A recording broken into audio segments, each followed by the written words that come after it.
Good afternoon. Good afternoon, Madam Chair. Thank you. Thank you for joining the Finance Committee today. Today's Friday, February 21st, 2025. We're going to hear all our bills that involve alcohol and liquor, some county, some statewide. And I'm joined today with my Vice Chair, Senator Antonio Hayes, and some of the committee. It's Friday, I don't know. Anyway, we're going to start with Anne Arundel County because Senator Guile is here with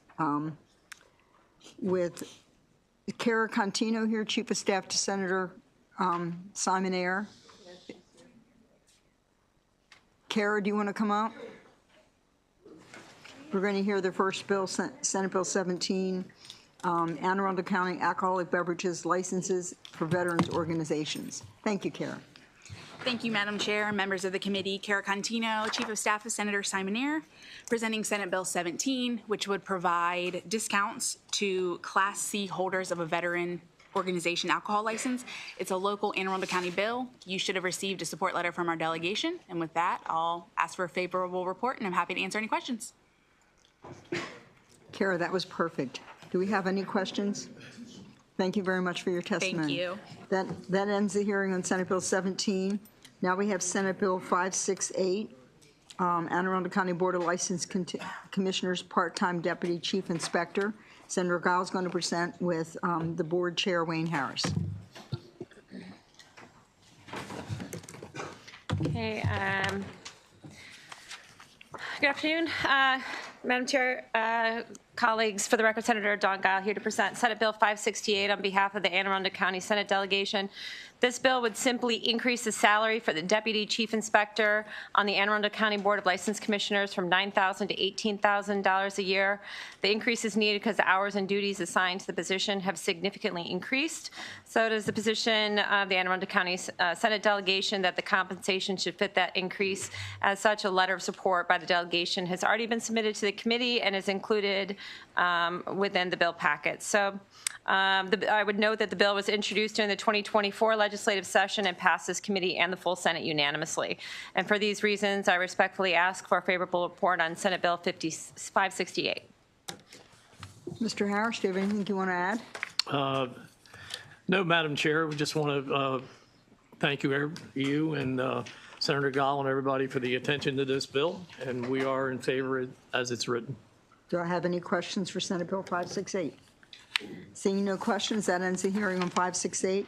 Next, Senate Bill 570, Senator Guile and Chair Harris, Anne Arundel County Board of License Commissioners, Chief Inspector compensation. Thank you, Madam Chair. As introduced, Senate Bill 570 would simply increase the salary for the full-time Chief Inspector position employed by the Anne Arundel County Board of License Commissioners from a non-represented pay schedule NR5 to a non-represented pay schedule NR15 in the general county classified salary schedule. This bill has not yet earned the support of the Anne Arundel County Senate delegation, and because I know there are some differences based on what has passed the House delegation, which is why members do not yet see a letter of support. We are meeting next week to discuss it more. I have submitted an amendment request that would do two things: lower the increase from an NR15 to an NR10, and add a provision that states that the increase shall not go into effect until the Chief Inspector job is next vacant, which we will discuss in the next delegation meeting. Contingent on a future letter of support, I request a favorable report on Senate Bill 570. Chair Harris, do you have anything to add? The only thing I would like to add is the fact that we are in favor with the changes that Senator Guile is suggesting, and that's all at this point. Thank you. Do I have any questions on Senate Bill 570? Seeing no questions, that ends the hearing on Senate Bill 570. Senator Guile, we're now going to do Senate Bill 571, Anne Arundel County Class A off sale and Class D off sale. And do you want to bring up? Yeah, Steve Wise, Julianne, do you want Ms. They can come up with my panel, I think, and maybe Wayne, you wait until after, because they're all favorable. Okay, so we have Julianne, Steve Kim. Wise, Julianne Sullivan, and Kim Lawson. Hello. Thank How are you. you? Good, how are you? Good to see you. How are you? How are you? Good to see you. Where's my information? Okay. This bill, Senate Bill 571, would limit the issuance of Class A off-sale and Class D licenses in Anne Arundel County. I would note that while the Anne Arundel County Senate delegation did vote to support the bill with an amendment, it has come to my attention that there's a little bit of disagreement that's being currently worked out. As such, we are going to discuss it next week to present an amendment regarding just adjusting some of the ratio quotias. So it's my hope that the new ratio number will be adopted by the delegation, but that we keep the rest of the amendments that the delegation already approved.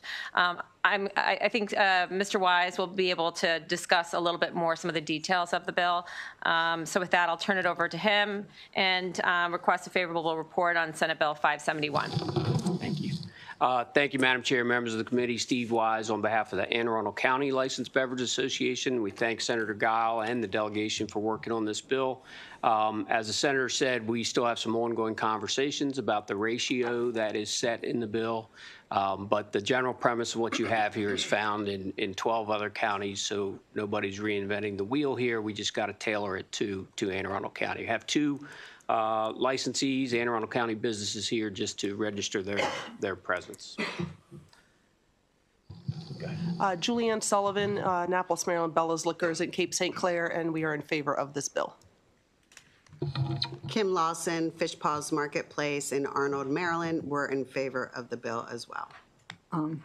Thank you both. I know that you're local owners. What's the ratio in the bill that you favor? I think they're looking at me to answer.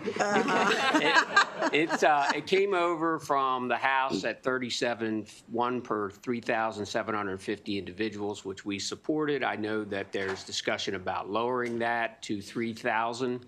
That seems to push it a little far for us, but we're going to have some conversations with the association and come back to the delegation.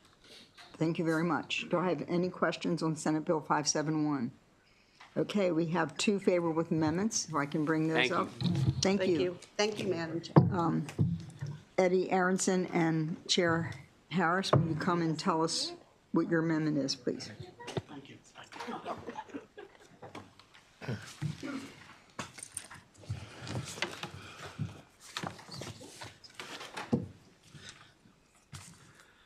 Okay, thank you very much.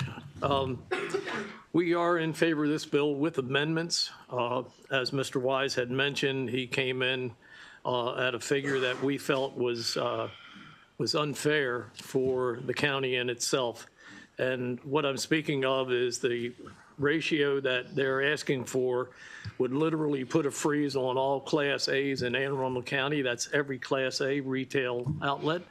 And also 90% of the Class Ds, which are bars and taverns.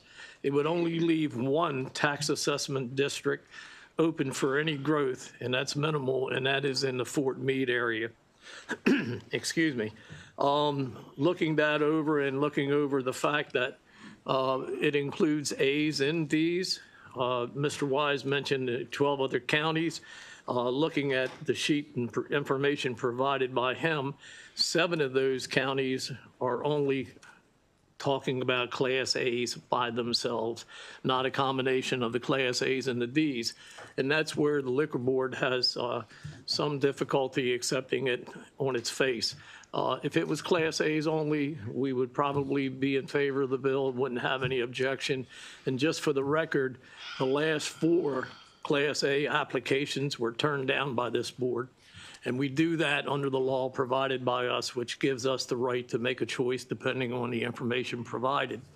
The other part of that is the Class Ds. That includes a large, wide variety of establishments. Some of those have literally a very minimal amount of alcohol to go, and they're incorporating that into the figures and the numbers, which really affect the outcome. So what we're asking for, and we're more than happy to sit down with Mr. Wise and the association to discuss this further. We have had discussions, but we feel that it's probably best to. Thank you. Madam Chair, Vice Chair, and members of the committee, my name is Edward Aronson on behalf of the board. Just to finish off where the chairman left off, Senate bill currently drafted is unfair to the inclusion of the Class D tavern.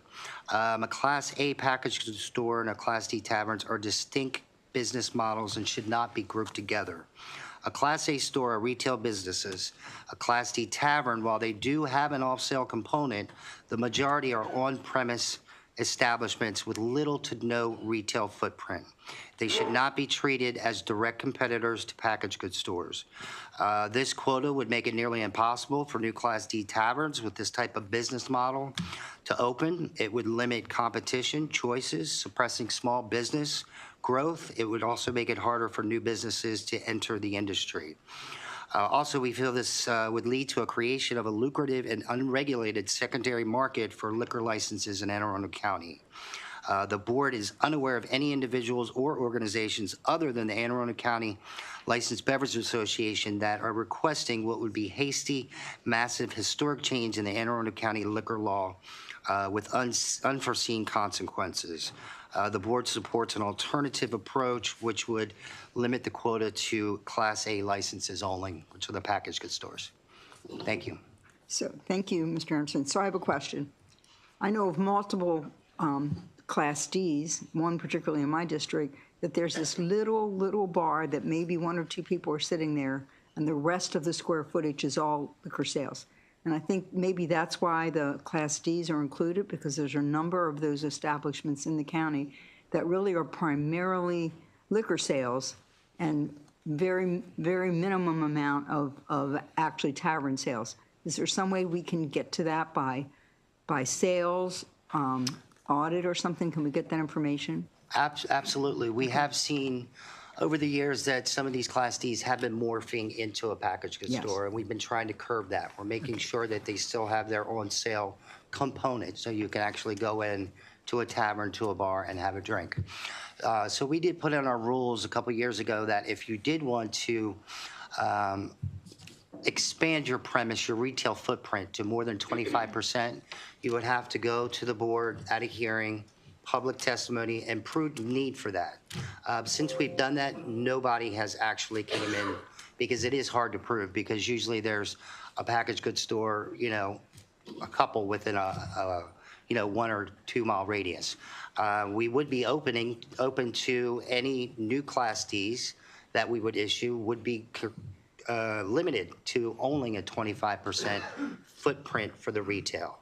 And I think that would stop any more of the morphing that's currently going on. Well, two of the ones that I know of are about 90-10.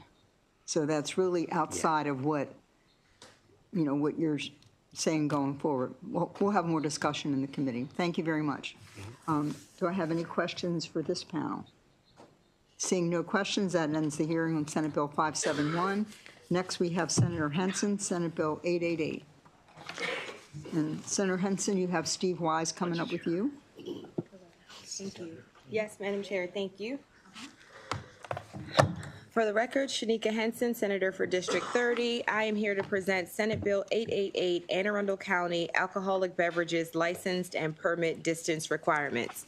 There's a requirement in our code that all of our license holders, or actually the Class 8 licensees, be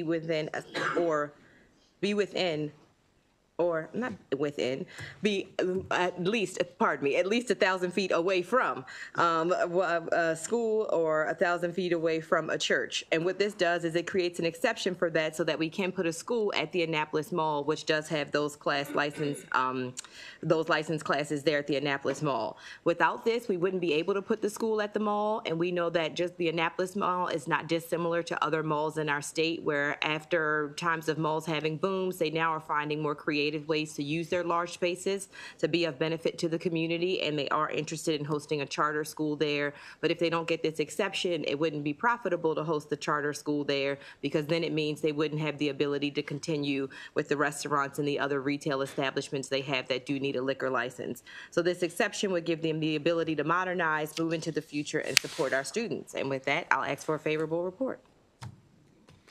Thank you, Madam Chair. Steve Wise here on behalf of, I won't give you the name, but the LLC that operates the mall. Senator Henson laid it out well. There are other exceptions already to this distance requirement in the county, and frankly, I think everybody sitting here has similar exceptions in their county, but none of them squarely address the situation that Senator Henson outlined, so that's why we have the bill. Thank you, Mr. Wise. And we did confirm that the entrance for the children to the school would be outside of the mall, not near one of the restaurants that would be serving alcohol. Correct. The space that they're going to occupy is on the second level, and there's a parking lot directly attached to that. Then there is also an entryway out to the mall, but the students will not have access to that. That's really going to be for emergency purposes only. Thank you. Thank you very much. Do I have any questions for Senate Bill 888? Seeing no questions, that ends the hearing on Senate Bill 888. Thank you, Madam Chair. Thank you. So the last Anne Arundel County bill is Senate Bill 972. Senator Lamb is here. He's not here. Okay. So I see Senator Quarterman came in, and Senator Gallion, wrong one. Senator Gallion, I don't know why I mixed them up. Senator Gallion, you have 3 bills with no witnesses, so we're going to let you go next. I've been called worse. You have Senate Bill 744, and I'm looking for you. Yep. Can we go ahead and start with that one? Yes, it's a Harford County bill, just alcoholic beverages hearing notice, Senate Bill 744. Okay. Thank you, Madam Chair. Committee members, for the record, Senator Jason Gallion here representing the Harford County Senators. To introduce Senate Bill 744, Harford County Alcoholic Beverages Hearing Notice. This bill requires the Harford County Liquor Board to advertise in at least one newspaper at least 2 weeks before public hearings or post notice of the public hearings online. In regards to license application hearings, the board shall publish notice of the application 2 times in 2 successive weeks in one newspaper in the county or post that notice of the application hearings at least 14 days before the application hearing date. Additionally, for board license decisions, the board may post in one county newspaper or on the board's website. This bill was unanimously supported by our 3-member Senate delegation, and I respectfully ask for a favorable report on SB 744. Thank you, Senator. What's your advertising requirements now? Right now, it's the paper, so this would also allow it to be online. Okay, thank you very much. Do I have any questions for the Senator on Senate Bill 744? That ends the hearing on 744. Now we'll go to Senate Bill 745, Harford County Alcoholic Beverages Performing Arts Nonprofit Organization License Record-Keeping Requirements. Good afternoon again, Madam Chair and committee members. Still Jason Gallion on behalf of the Harford Senators, introduce SB 745, Performing Arts Nonprofit Organization License Record-Keeping Requirements. This is a cleanup bill from last session. It simply removes obsolete references to the comptroller and authorizes rather than requires the board to summon a nonprofit arts license holder for a hearing and to impose a fine. This bill also was unanimously supported by the Senate delegation. Ask for a favorable report. Thank you, Senator. I see no questions. That will end the hearing on Senate Bill 745. And finally, you have Senate Bill 746, Alcoholic Beverages Multiple Licenses Golf Simulator Facilities. Thank you, Madam Chair. For the record, Senator Jason Gallion to introduce Senate Bill 746, Golf Simulator Facilities.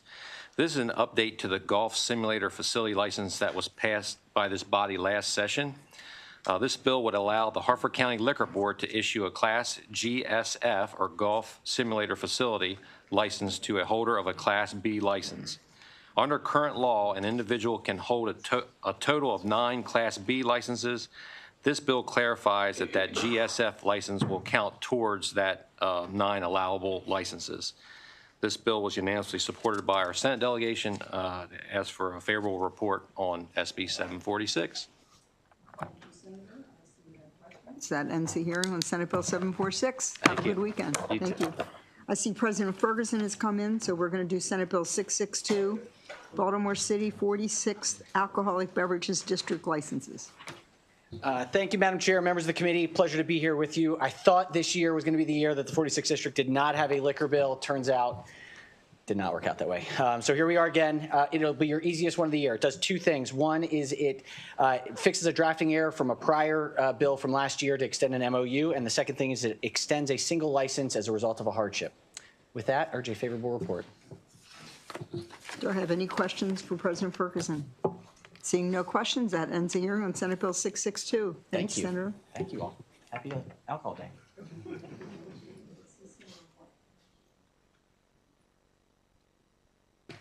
Senator Mary Washington, would you like to come up and do Senate Bill 788?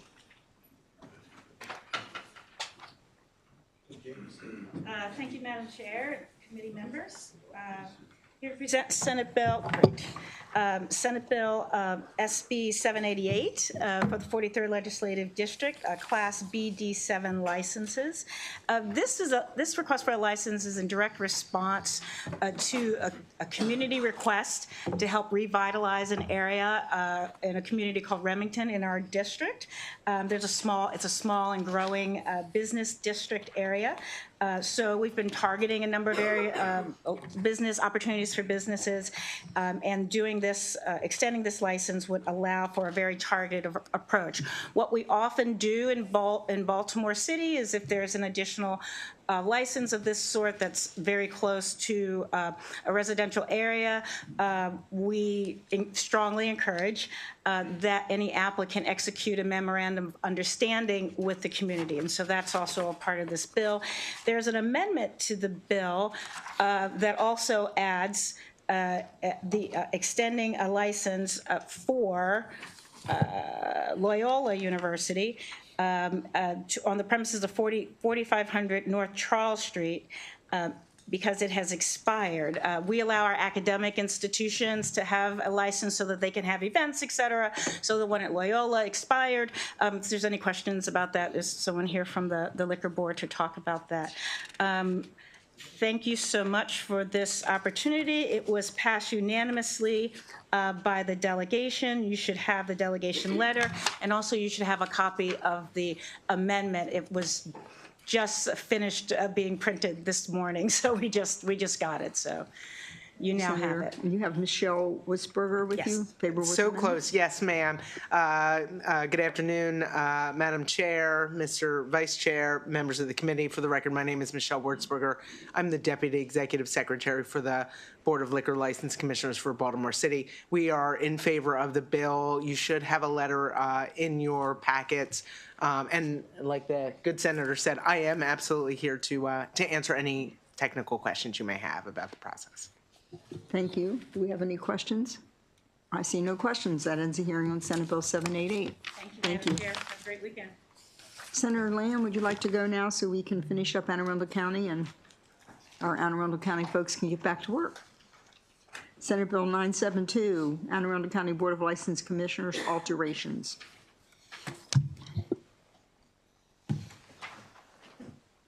And appreciate the time shift. Apologize. I was meeting with the Senate President at his request, and we ran a little over. So, Senate Bill 972. Members of the committee, Chair Beidel, thank you for the opportunity to be able to testify and introduce Senate Bill 972. For the record, Clarence Lamb, Senator District 12. So Senate Bill 972 is a bill seeking to address concerns that I've consistently heard since a portion of Anne Arundel County, northern Anne Arundel County, is in my district. So since beginning to represent Anne Arundel County, I have been flooded with many complaints about perceived biases in the liquor regulation process in the county and complaints about the board being overly aggressive in taking actions on minor issues. I've heard from many liquor store owners, including many Asian American liquor store owners who have felt like they have been unduly kind of persecuted in some ways. I recognize that these are anecdotal complaints, but I do feel that we owe it to license holders in the county to at least collect data and also make some modest changes to the board. So what this bill does is 4 things. 1, it increases the board from 3 members to 5 members. And this helps ensure that no single member will have an oversized influence on the decisions of the board. It would also allow for a more diverse board and ensures that the board has enough members to hear cases when one member may have to recuse themselves. Number two, it creates a cooling down period before a chief liquor inspector can become a member of the board. Chief liquor inspectors are involved in all of the cases before the board, and there's a concern that if the chief liquor inspector becomes a board member, that they will have knowledge of ongoing cases that could bias some of their rulings. Number three, it requires the board to have a written recusal policy. And when we had met with the liquor board earlier, a couple months ago, it was clear to us that there was not a written recusal policy. And so this seems like just basic good governance. I believe there should be a clear process defining when a board member should step off a case because of any potential conflicts of interest. Number four, the bill requires the board to have voluntary race disclosure data on their license application and report the data on racial breakdown of disciplinary actions. I recognize that the complaints that we've heard are anecdotal, but because of the repeated nature of the complaints from many different folks from across the county, I do feel like it's important to start collecting data. This data is optional, right? We can't compel people to report their race, but at least there'll be a question on the application for folks to be able to designate that so that we can begin collecting some data and also gauging to the extent to which there might be a problem. We had tried to do some of this over the interim when we were looking at the concerns based on the complaints that we had heard. It was very difficult to be able to discern with actual data how much this was happening because it was hard to match up liquor stores with owners and what ethnicity they may be, et cetera, et cetera. And so this is basically just a data collection piece. The Liquor Board, in their letter, notes that the bill's a, quote, knee-jerk reaction to a, quote, non-existent problem. My contention is if the problem is non-existent, then I'm sure the data would kind of present that out. And additionally, I've had the opportunity to represent 3 counties in my time in the General Assembly. I've not heard from so many calls that we've received in our office as we have with this issue with Anne Arundel County and the concerns that have come up from liquor store owners as we have in the past year. Most liquor store owners, as all of you know, are small family businesses that are run by Marylanders who are just trying to get by and trying to tend to their business. And although they must follow the law, they must also need to be confident that they will get a fair shake before the Liquor Board. I believe this is especially important because liquor boards are very insulated from any oversight. A member can only be removed by the governor for very narrow causes, and a judicial review of a liquor board decision is very narrow. In some ways, courts are more limited in their review of liquor decisions than any other decision in the state agency. So based on feedback that I've received from other members of the delegation, I have requested amendments to shorten the cooling off period of a chief liquor inspector from when the chief inspector becomes a board member, to shorten that down to a year, similar to how we have a cooling off period if we were to leave the General Assembly before you can become a lobbyist. There's a year cooling off period. It also clarifies the data collection provisions, and appreciated a colleague from Anne Arundel who suggested kind of escalating penalties for liquor violations, and the amendments will address that as well. So with that, that's the bill. Thank you, Senator Lamb. Do I have any questions for Senator Lamb? All right, no questions. Senator, we have 3 unfavorables. Chair Harris, Inspector Jim Ford, and Executive Director Eddie Aronson.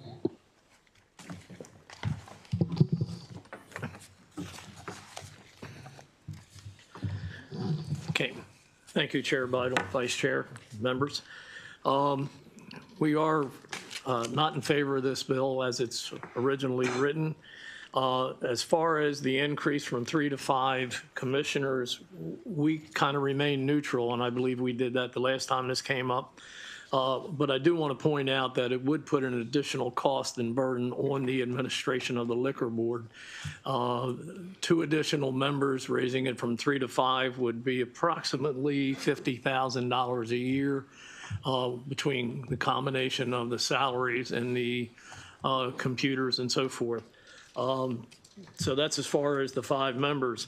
The ethnicity situation is, of course, years ago, everybody filled out what race they were or what nationality. We ceased and we stopped that. And we did that at the recommendation of our attorney, who I understand had information from It might have been the Attorney General's office, and we have not pursued that in any way or fashion since then. And I think Executive Director Aronson can explain that in more detail. The situation in reference to the chief not holding a position as a member on the board for, I believe it's going to be amended to a year. I personally was a chief, and that was 3 years ago. I've served 2 years on this board. Since that time, I know of no complaints that I'm aware of that have come in. The board has unanimously voted on each and every single case. I went back and researched. We did not have one case where it wasn't a unanimous decision. So I just want to make that clear. I personally try my best. There was one case where I recused myself. It was very close to the time I was made chairman. Since then, no cases that I've been or haven't recused myself were appealed or sent to the courts for further discretion. Thank you. Thank you. Who'd like to go next? Okay. Thank you, Madam Chair, Vice Chair, members of the committee. We have serious concerns regarding the practical implementation and reliability of the data that would be collected under this legislation. The legislation mandates that race and ethnicity data be collected on a voluntary basis. This will lead to incomplete and potentially skewed data. Voluntary reporting often results in low participation. With that, we would be forced to report inconclusive data to the General Assembly on an annual basis. Just to follow up where the chairman started, yes, we had to redo our application several years ago because the residency requirements changed, and we were advised that why have the race part of the application when it has no bearing on whether an applicant is fit and proper for a liquor license. We continue to believe that race and ethnicity are irrelevant to the qualifications of the application. I did hear Senator Lamb talking about violations in packaged goods stores. I can tell you in 2024, we had 70 violations. 65% were from police reports. Those were from serving minors. Okay, 14 were from our inspectors. In 2023, we had 80%. We had a total of 36 violations, but 80% were police reports. So these packaged goods stores are selling to minors. So they're coming before the board. And just to let you know how the hearings happened, our hearings are in the Anne Arundel County Chambers. They're live streamed. They're open to the public. They're on YouTube. We post the agenda, the applications. Everybody has a chance to be represented and to offer testimony. At that time, the board hears the case for the first time.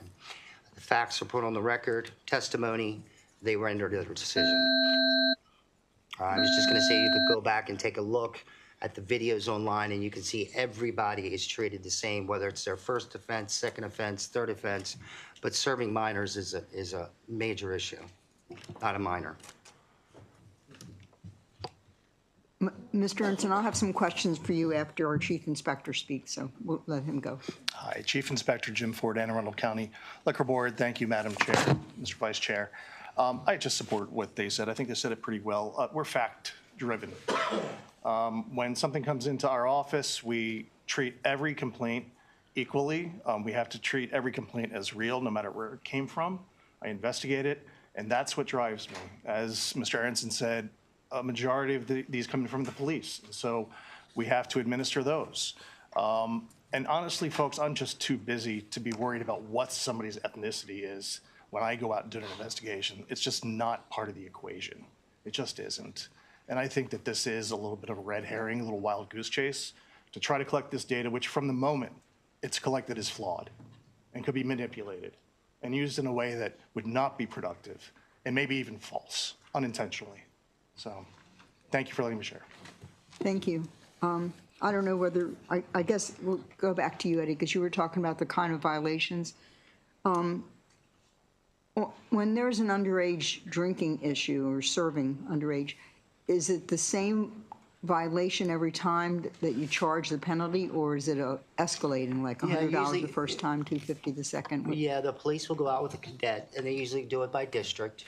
So it's different all the time. We will get the police report, and there's usually 2 charges, one for minors under the state code and one for the rules and regulations. Several years ago, the first offense was a reprimand. We found reprimands were not working. Then it went to $350 per count, $350 a count. That was not working. We're now at $500 per count for the first offense. And then when you go to the second offense, it's $1,000.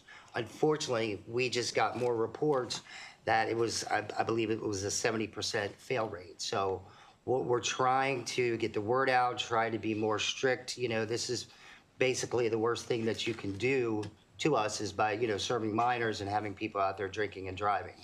So, but these are mostly the police reports, and everybody is treated the same, whether it's their first offense, second offense, third offense. Sometimes charges are added for cooperation, or they didn't have someone on premise that was alcohol awareness certified, but that's separate. Usually for serving a minor, it's the same cost for every establishment. So I think you said 14 that one year were other than police. Yes, so And in what kinds 2020 of violations are those, and what are the charges? Those would be trade names. So an establishment changed their trade name without asking us, which causes problems within the county. The fire marshal needs to know, inspections and permits needs to know, because most of the times they would have to pull a permit. Also, there would be expanding premises without permission, proper permits. Those are the minor ones. And those are very few. Like I said, in 2024, we had 14 of those compared to the 46 save. In 2023, we had 7 minor violations. 29 were serving minors. So what's your penalty charges on the minor violations? For the minor ones, it really starts at 100. So if you're found to be operating under a management agreement, so that means the licensee is not on premise, so a manager is there, and they're not alcohol awareness certified, it's a $100 fine. So these fines are usually like $250 tops, as opposed to we charge more, obviously, for serving to minors. That starts at the $500. The serving to minors is very serious. Absolutely, yeah. Thank you for that. I see Senator Gile has some questions. Yeah, thank you, Madam Chair. I just have a couple of questions. I don't know who best maybe to answer this, but Wayne or Eddie. But when was the last time that the application asked for race? Or, if you It was know, approximately 4 years ago. 4 years ago? Correct. Was the last time? Yes, we had to change Okay. our application because the residency requirements changed, and talking with our counsel, we didn't feel it necessary. He agreed, and then that application was sent to the state for approval, and since then, it does not include race. And you thought that there was some Attorney General opinion or? That's a Wayne. Yes, I was informed by our attorney at the time that there had been Attorney General opinions, not in this county or state, but elsewhere, but he felt that Okay. if the issue came up, it would follow suit. Okay. And I know that Senator Lamb had alluded to some amendments that don't sound like they're finalized yet, but I'm not sure if you've had an opportunity at all to hear anything about the substance of those amendments yet. You're shaking your head. Have that's a not. no? No, Okay. We've seen nothing. Okay, I'm just curious if you wanted an opportunity to respond about those.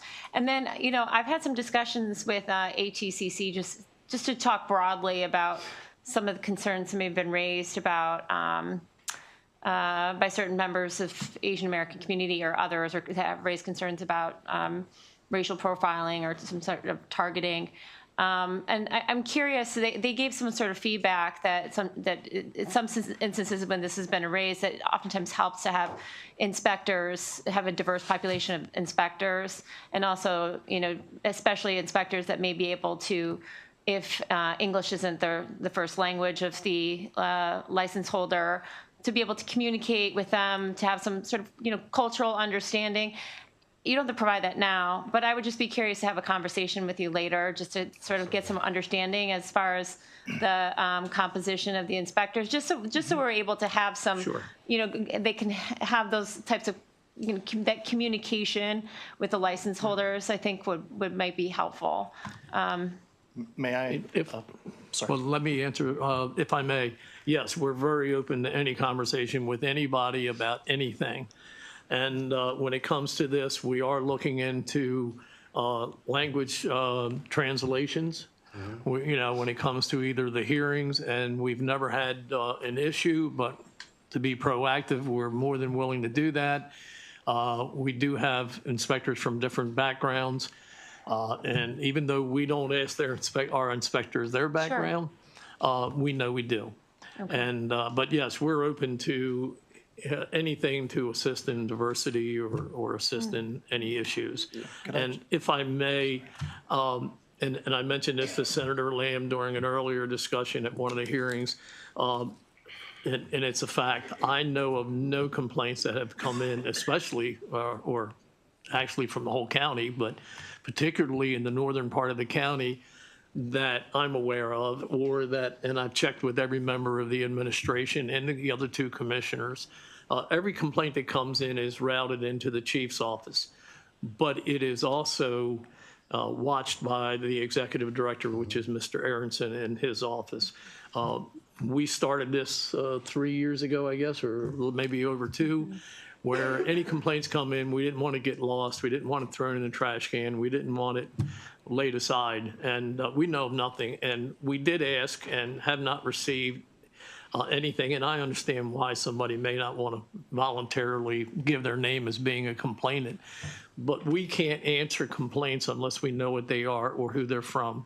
And we are very open to opening our files up to the senator or anybody's offices if they want to come in and look into our files. And again, transparency and is everything to us. Thank you. Mm-hmm. Okay, thanks. Thank you, Wayne. Thank you. Could I maybe add just one thing in briefly? Just that, we've had conversations about this, about wanting more diversity, especially with foreign language speakers. That would absolutely be an asset. And the other thing is that I'm not totally surprised that if there have been some complaints, because we're getting better at what we do. We're getting more efficient at what we do. Now, feeling targeted, that's not okay, right? So if that's happening, that's not okay, and we need to figure that out. And you've received those complaints. So, we do want to work with you to figure out where these are coming from. But I think that because we've gotten more efficient, we can answer things in real time. We can investigate things more in real time now. I think that people may be seeing that we're getting more efficient, and it feels like maybe there's more going on. So, okay. If I could just ask just one more quick question, Madam Chair. If there are complaints, let's say from a license holder about how if they feel like whether there be bias or targeting or maybe some overzealous enforcement or something, like where can that person go in order to register that complaint? Like who can they complain to, if you know? Well, just to you, right? Well, they can start with the board in the form of a written complaint, and we tell everybody, put everything in writing, and we track it. We have a date stamp. Everything is date stamped. Everything is tracked. The chief gets a copy of the original complaint, and any copies other than that are followed up by the executive director and the administration. We also have, we're all trained in ethics by the Ethics Commission. We are tested. We also have, of course, if anybody has a complaint, they can go to their local legislator, and they're more than welcome to call us, and we'll be glad to open the books to anything that we can. Okay, thank you. Thank you, Wayne. Appreciate it. Senator Lamb. Thank you. Let me just pick up on where you left off with that. I think the reason that people, I think Senator Gile asked an interesting question, which is, who is the oversight body of the liquor board? And where did those complaints go? People, to be frank, are fearful of complaining to the board because they're fearful of retaliation, right? Nobody wants to complain to the folks who are also meting out the disciplinary actions or the punishment. And that's why folks have turned to me. And it's not just North County. It's all across the county. Heard from many liquor store owners. I've never heard from so many liquor store owners as I have in the past year. And I've represented 2 other counties also in the past. And it's also not just the Asian American community. We've heard from other folks as well who feel like they've been unfairly discriminated against and targeted. And so the oversight body in many ways is us. I mean, we do the appointments, we make changes to how the liquor board is able to function. And when we hear so many complaints, and to what you were saying earlier, it's not just the serving to minors piece. We're hearing complaints about people saying their sink is in the wrong place. They need architectural plans. There's dancing, so to speak, going on in an institution, which is, not the primary thing that they're doing, but there's incidental dancing going on. And so, these are kind of small things that are being picked at from certain institutions, and they feel like it's being done unfairly. So how are we supposed to get that data then if we don't collect the racial data as an optional field on the license application? How, if we don't have that data to be able to match up, because we went back and looked at some of your hearings, it is really hard to be able to figure out, is there any bias going on just looking at watching your proceedings? And so this would be one way for us to be able to get at that data to show that if there is something going on, we can see in the data that there's something going on. Or if there's nothing going on, as you believe, then the data should exonerate. You should prove that out, right? Yes, and again, we're very open, very transparent, and I personally would have no objection to putting that ethnicity information on the application as long as it is legal and we're not going to find ourselves, doing something in which we're corrected as being unlawful. So again, we have no objection to do it. We did it, and we were told it was best to pull it because for that reason. And that's when we did that, Senator. But we'll be glad to do whatever the law tells us to do. And the liquor board is self-funded, right? So you basically are self-funded from the licensing fees that you. Yes, that is correct. And just like with the chief's bill, any monies for his salary increase or anything else would come out of the funds that are raised by us. But those are at licensing fees. We don't take into consideration any fines that are administered. So I wouldn't want you to think, we're trying to increase the fine so we can pay for something. None of that money comes from there, even though, of course, it is brought in.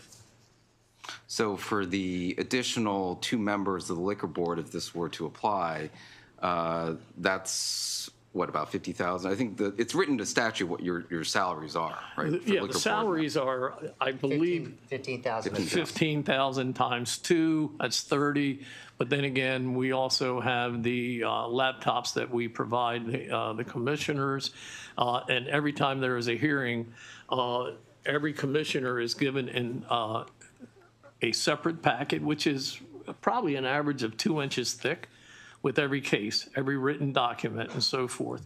We would have to multiply that by 2 times again. So there's quite a bit of administrative preparation for every hearing. And this month coming up, we have 2 hearings. Most months we only have 1. But you can imagine the workload that increases.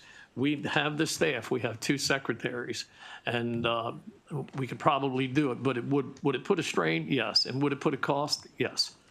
But the formal cost of the increase in 2 members is 30,000 plus ancillary and additional support, I guess. Yes, 30,000 plus. Okay.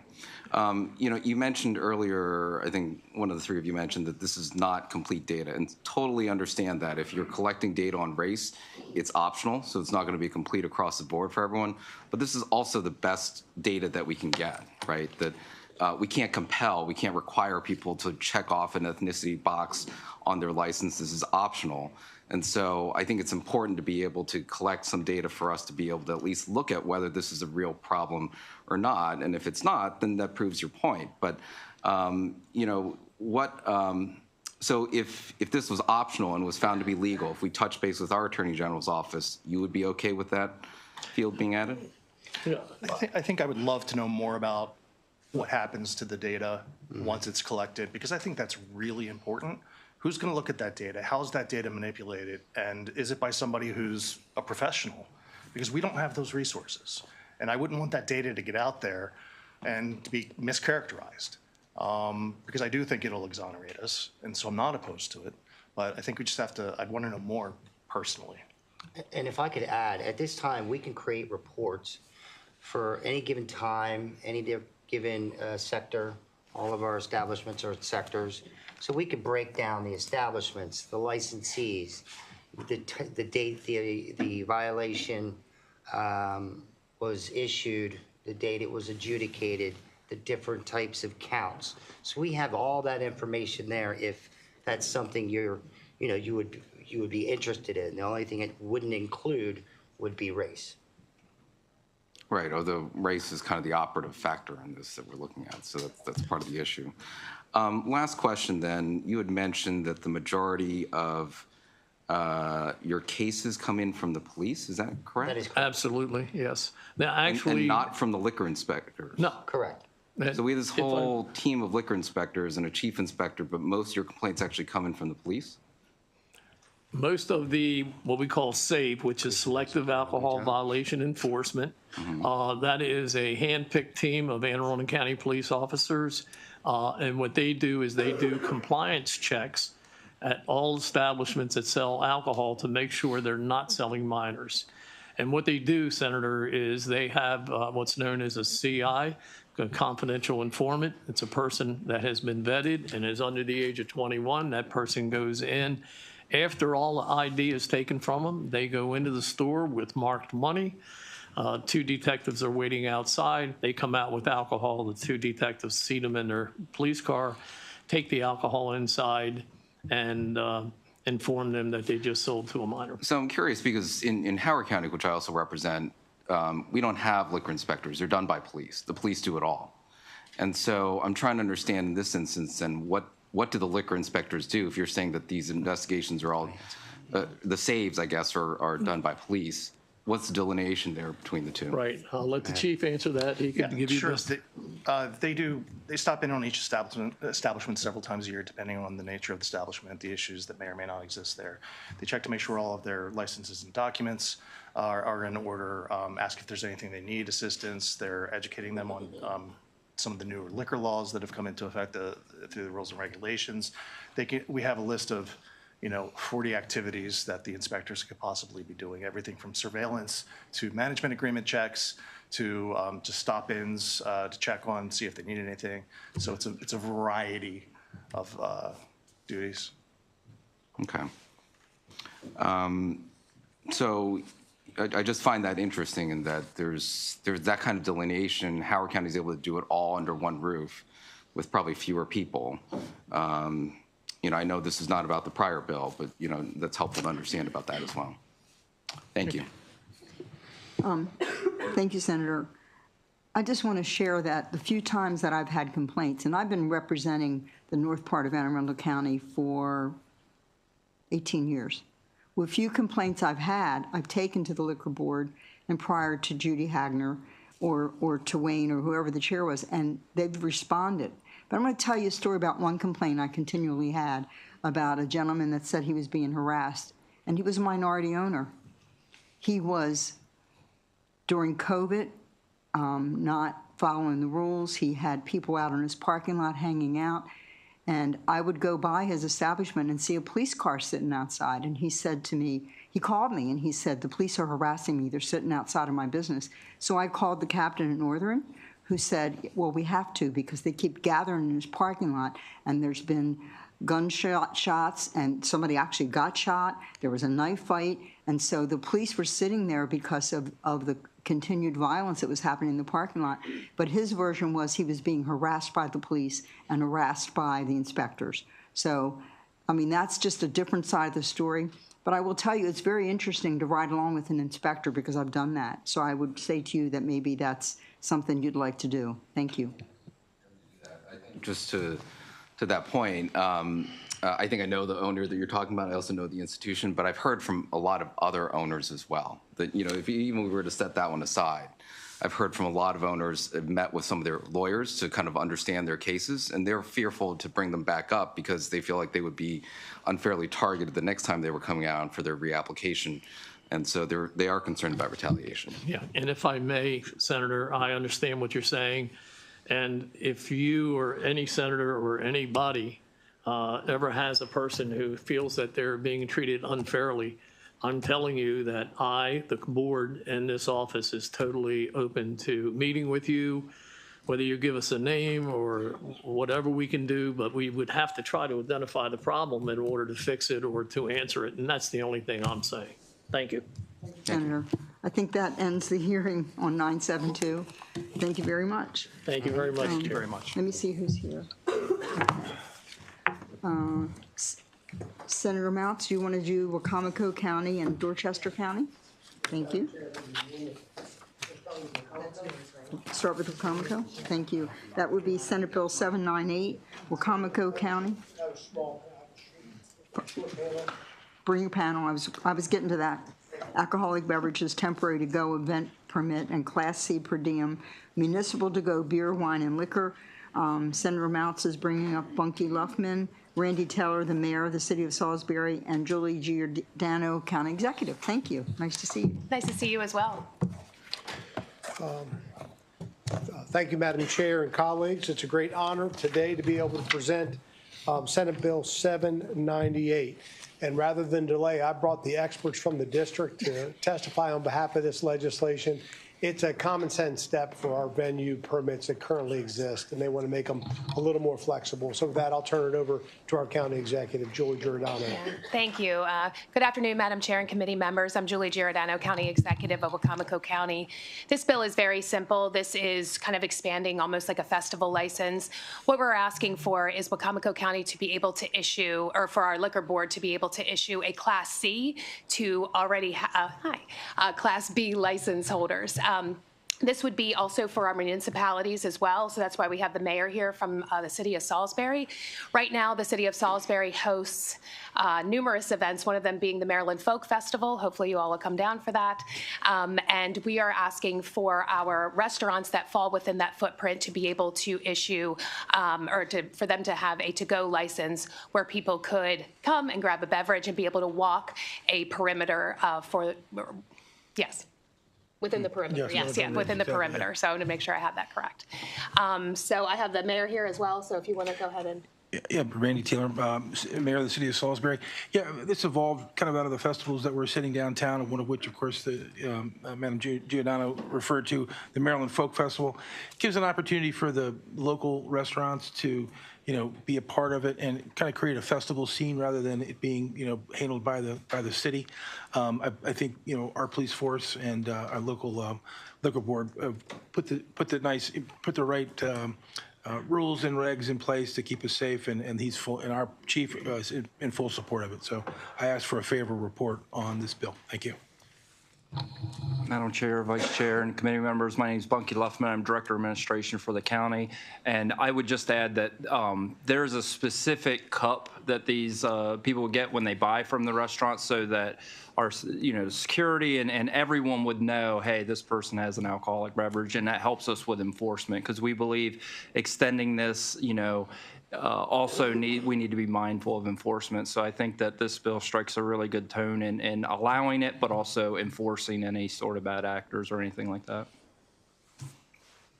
Mr. Luffman, who enforces your alcohol issues in your county? Is it the police, or do you have liquor inspectors? Yeah, we have liquor inspectors. We have the Board of License Commissioners. And how many liquor inspectors do you have? Just curious. I don't know.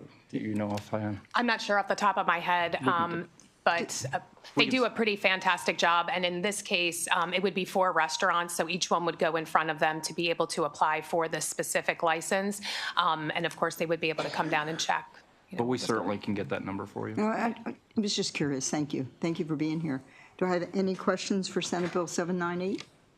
No questions. That ends the hearing on 798. Thank you all for being here. Thank you. Thank you. So, Senator, you want to now do your Dorchester bills? You have 3. Dorchester County Alcoholic Beverages, Arts, and Beer. That's Senate Bill 800, and it's just you. Absolutely, and thank you for the honor to present Senate Bill 800. This bill is alcohol beverages to arts, beer, and wine license. SB 800 establishes an arts beer and wine license in Dorchester County for an art-focused business in designated arts and entertainment districts. The bill is amended with 113728/1 allows the board to issue a license to an establishment that is within a certain distance of a place of worship or school with written consent from the place of worship or school.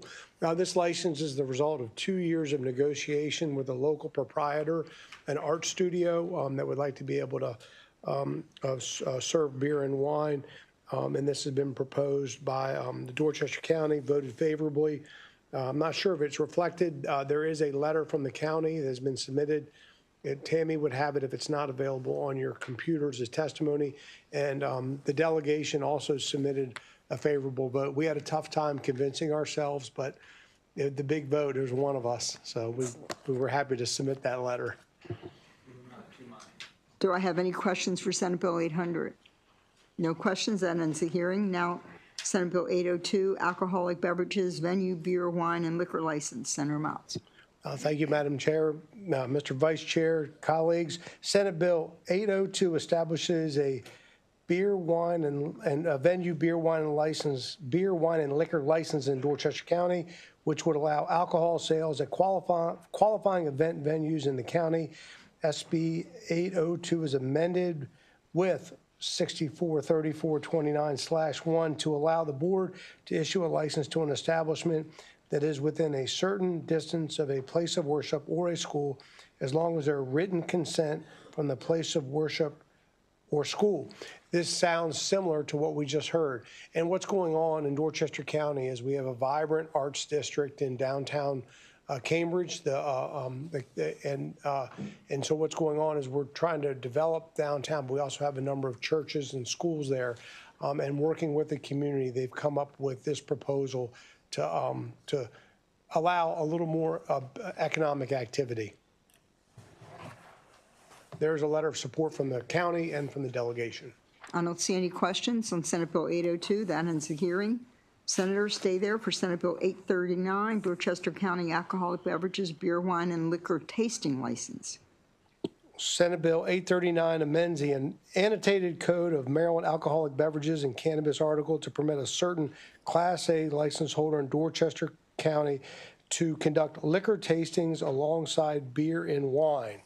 So once again, as we're trying to develop this economic activity, the beer and wine tastings are very popular. However, liquor tastings have grown also, and we'd like to be able to include those with the beer and wine tasting presentations. Senator, is there a limit to how much liquor tasting? I haven't looked at the bill. There is a limit on the size of the serving. I'm not sure exactly of that exact measurement at this time, but I can get that for you. No, we'll look at it, but I was just curious. No other questions. That ends the hearing on Senate Bill 839. Next, we have Senate Bill 869, Dorchester County.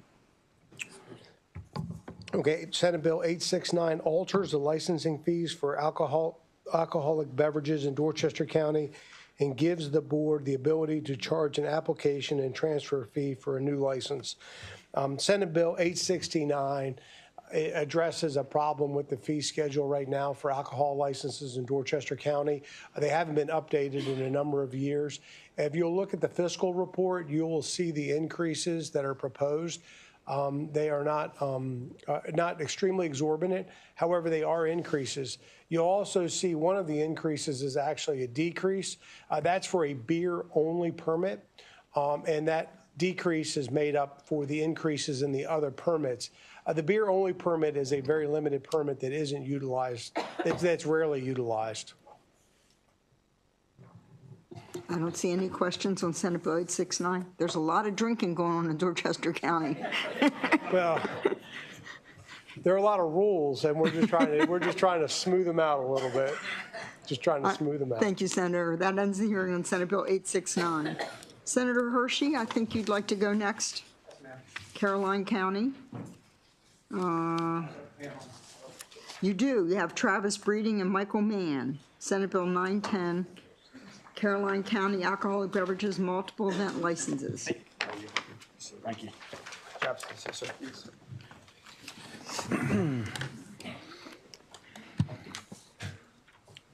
Thank you, Madam Chair. For the record, Senator Steve Hershey to present Senate Bill 910 that establishes a rural special event beer, wine, and liquor license in Caroline County. This license may be issued only to owners of venues zoned for rural special events under the county law. This bill establishes timeframes for when beer, wine, and liquor can be consumed, the cost of the license, the frequency of events. This is supported by Caroline County Commissioners, of which Commissioner President Breeding is here with me. It's also supported by the Caroline County Licensed Liquor Board, which Michael Mann is here, and is also supported by the Caroline County delegations, of which Senator Meltz and I are both here. So with that, I ask for a favorable report. Thank you, Senator. Who'd like to go next? I would, Madam Chair. Michael Mann. I'm here today in support of Caroline County's request to create a new license for alcohol license specifically tailored for rural special event venues. I'm also here to support the modification of existing multiple event license regulations to benefit all nonprofit organizations. Currently, Caroline County does not have an alcoholic license class specifically for event venues. The only existing license options are for package stores, restaurants, hotels, bars, clubs, golf courses, and beauty salons. Event venues do not fall in any of those categories. Our local event venues are vital to community engagement, tourism, and community economic vitality of Caroline County, yet they face the challenge of relying on caterers to supply alcohol at their events. By creating a new license that mirrors our current nonprofit multiple event temporary license in terms of requirements and fees, but without the nonprofit limitations, we can empower these venues to better serve the communities year-round. Thank you. All right. Thank you, Madam Chair, Mr. Vice Chair, Travis Breeding, President, Caroline County Commissioners. Bring the commissioners' support for this legislation and keep it that short. I will note that Senator Meltz lives in Talbot County, not Dorchester County, but.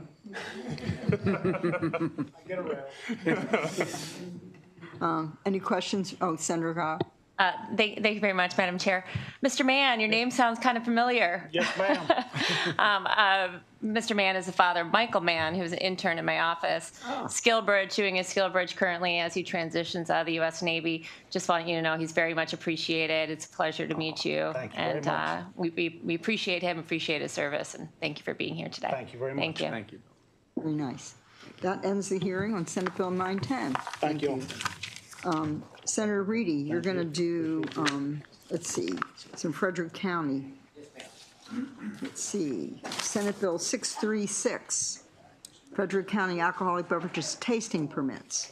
Yes. I don't believe I have anybody as a witness. No, you don't. It's Senator Folden's bill. I guess you're being nice and hanging around for Senator Folden. I am, and I believe we have amendments in it because they should be Frederick County senators when we're done with them. But yes, thank you. And Madam Chair, I guess I'll start with Senate Bill 636 just to go in numerical order, if that's okay.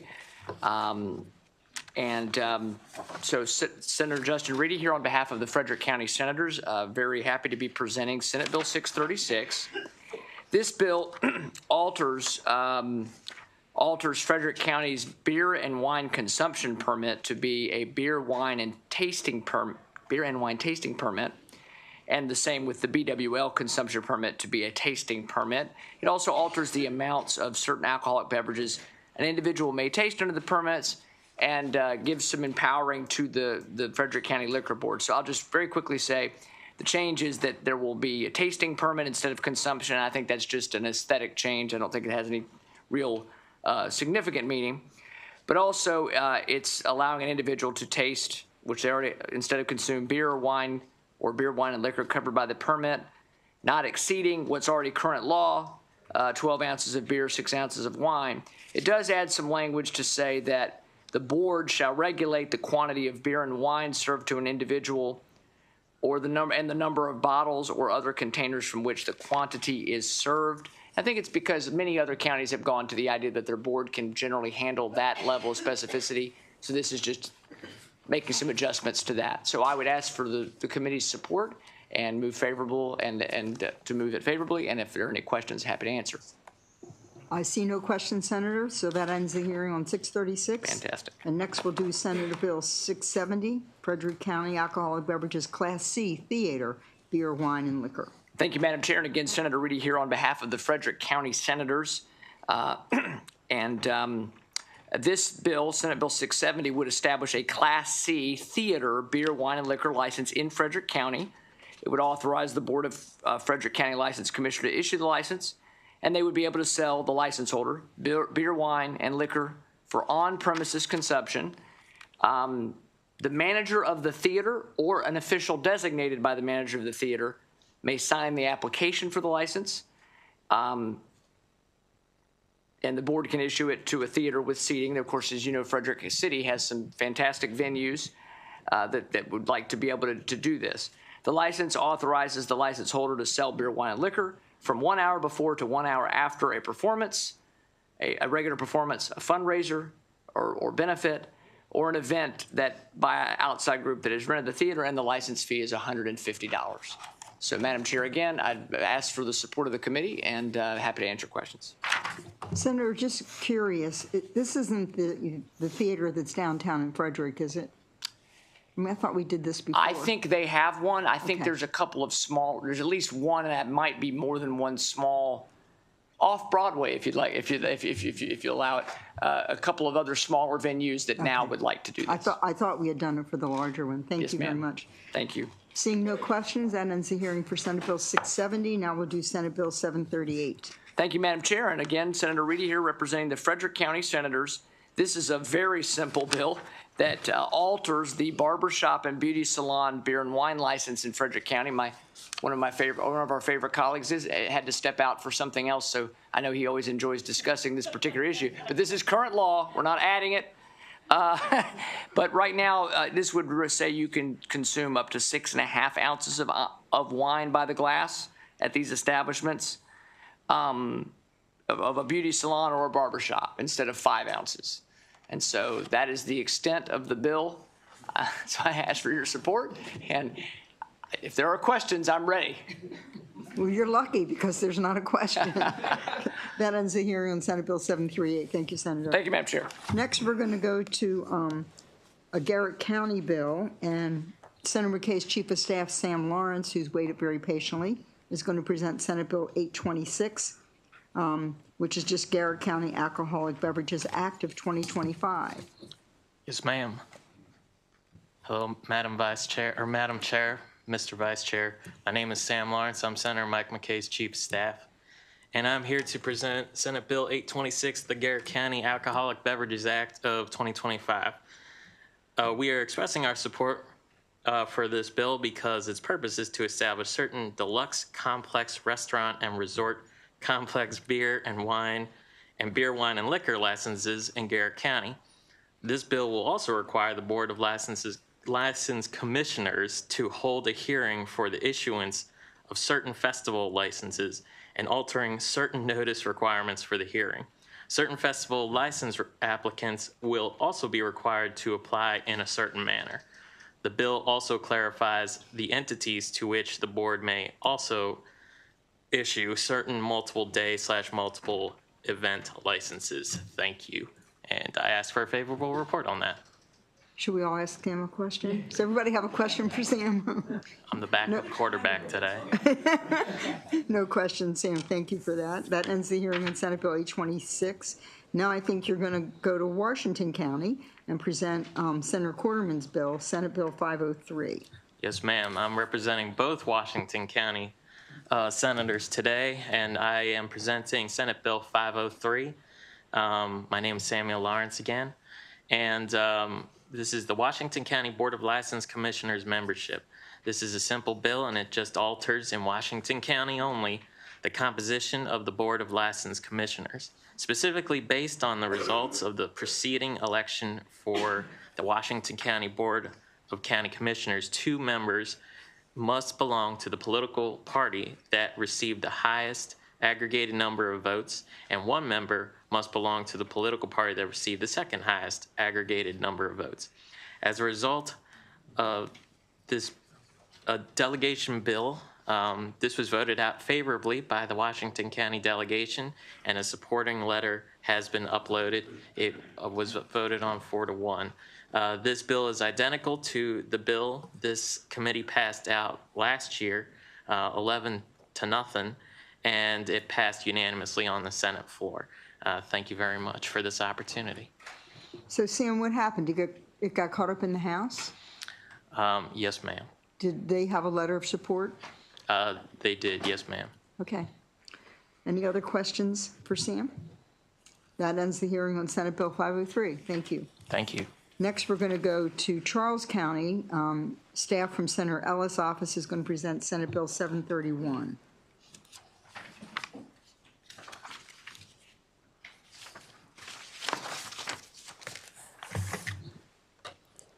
Good afternoon, Chair Bardo, Vice Chair Harris, and esteemed members of the Finance Committee.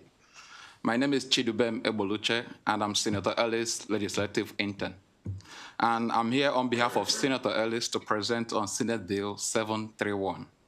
So this bill prohibits the type of containers in which beer, wine, and liquor may be served. A Charles County delegation letter has been sent and submitted to the committee. Thereby, I ask for a favorable report on Senate Bill 731. Thank you. Do I have any questions for Senate Bill 731? Seeing no questions, that ends the hearing. Thank you. Thank you. Okay. Are we going to statewide? Okay. Yep. My Vice Chair, Senator Hayes, is going to present Senate Bill 939. Good afternoon, Madam Chair, members of the Senate Finance Committee, Senator Antonio Hayes for the record. I'm joined here by Michelle Wurzburger from the Baltimore City Liquor Board of Commissioners. Senate Bill 939 is a combination of a citywide bill as well as a hyper-local 40th district bill. The parts of the bill that affect the entire city is in particular to our one-day licenses. This simply gives the Board of License Commissioners the ability to set some rules and regulations around one-day licenses, as well as to establish a $250 fee for expedited applications. The hyper-local part of the bill that's specific just to the 40th district creates a license for Coppin State University, creates one for the Groomatory in downtown Baltimore. It also extends the boundary as it relates to limited liquor store hours. This is a practice that we've done over the years to limit hours, particularly in areas that experience high instances of violence, non-fatal shootings, and homicides. This bill would extend the current boundaries to limit the hours of those establishments from 10 a.m. to 10 p.m. And lastly, this bill will also create a license for one of our small restaurants that does not meet the minimum requirement of 75 seats in order to retain a liquor bill. Colleagues, you have some amendments. The amendments in the folder reflect the summary that I provided here today. And with that, Madam Chair and members of the community, I ask for a favorable report. Michelle, did you want to add anything? No, ma'am. He said it all. Thank you very much.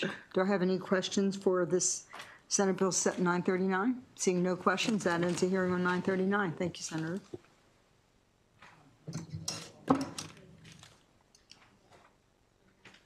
Senator McRae? I couldn't see him. This chair was actually blocking him. So Senator McRae, you're going to start with Senate Bill 284, please.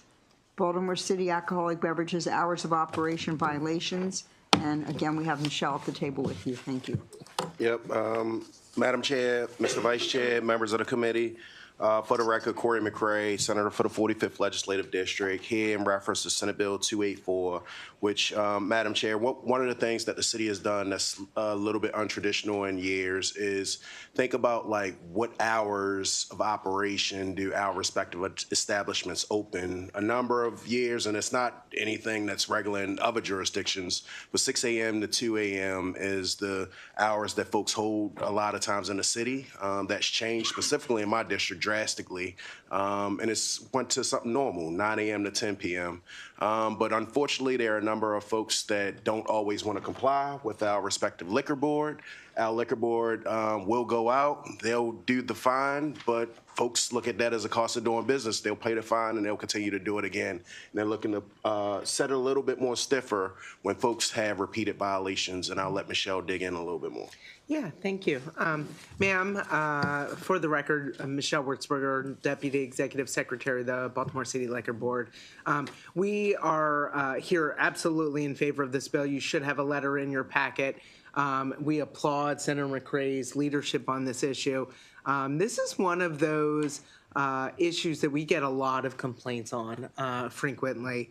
The community wants to know that there is a cutoff time, where there can be some craziness around some of these establishments, and they want to know that they're going to have some peace at a certain hour. And when they don't, they call us. And like the good senator said, sometimes some of these establishments just bake in the cost of the fines into their cost of doing business. This will send a very strong message that we are taking this seriously, and hopefully will reinforce good behavior so that they can avoid that steep penalty. Thank you. Thank you. Do I have any questions for this bill? Seeing no questions, that ends the hearing on Senate Bill 284. Senator McCray, you have Senate Bill 304, alcoholic beverages, 45th Alcoholic Beverages District licenses. Yes, ma'am.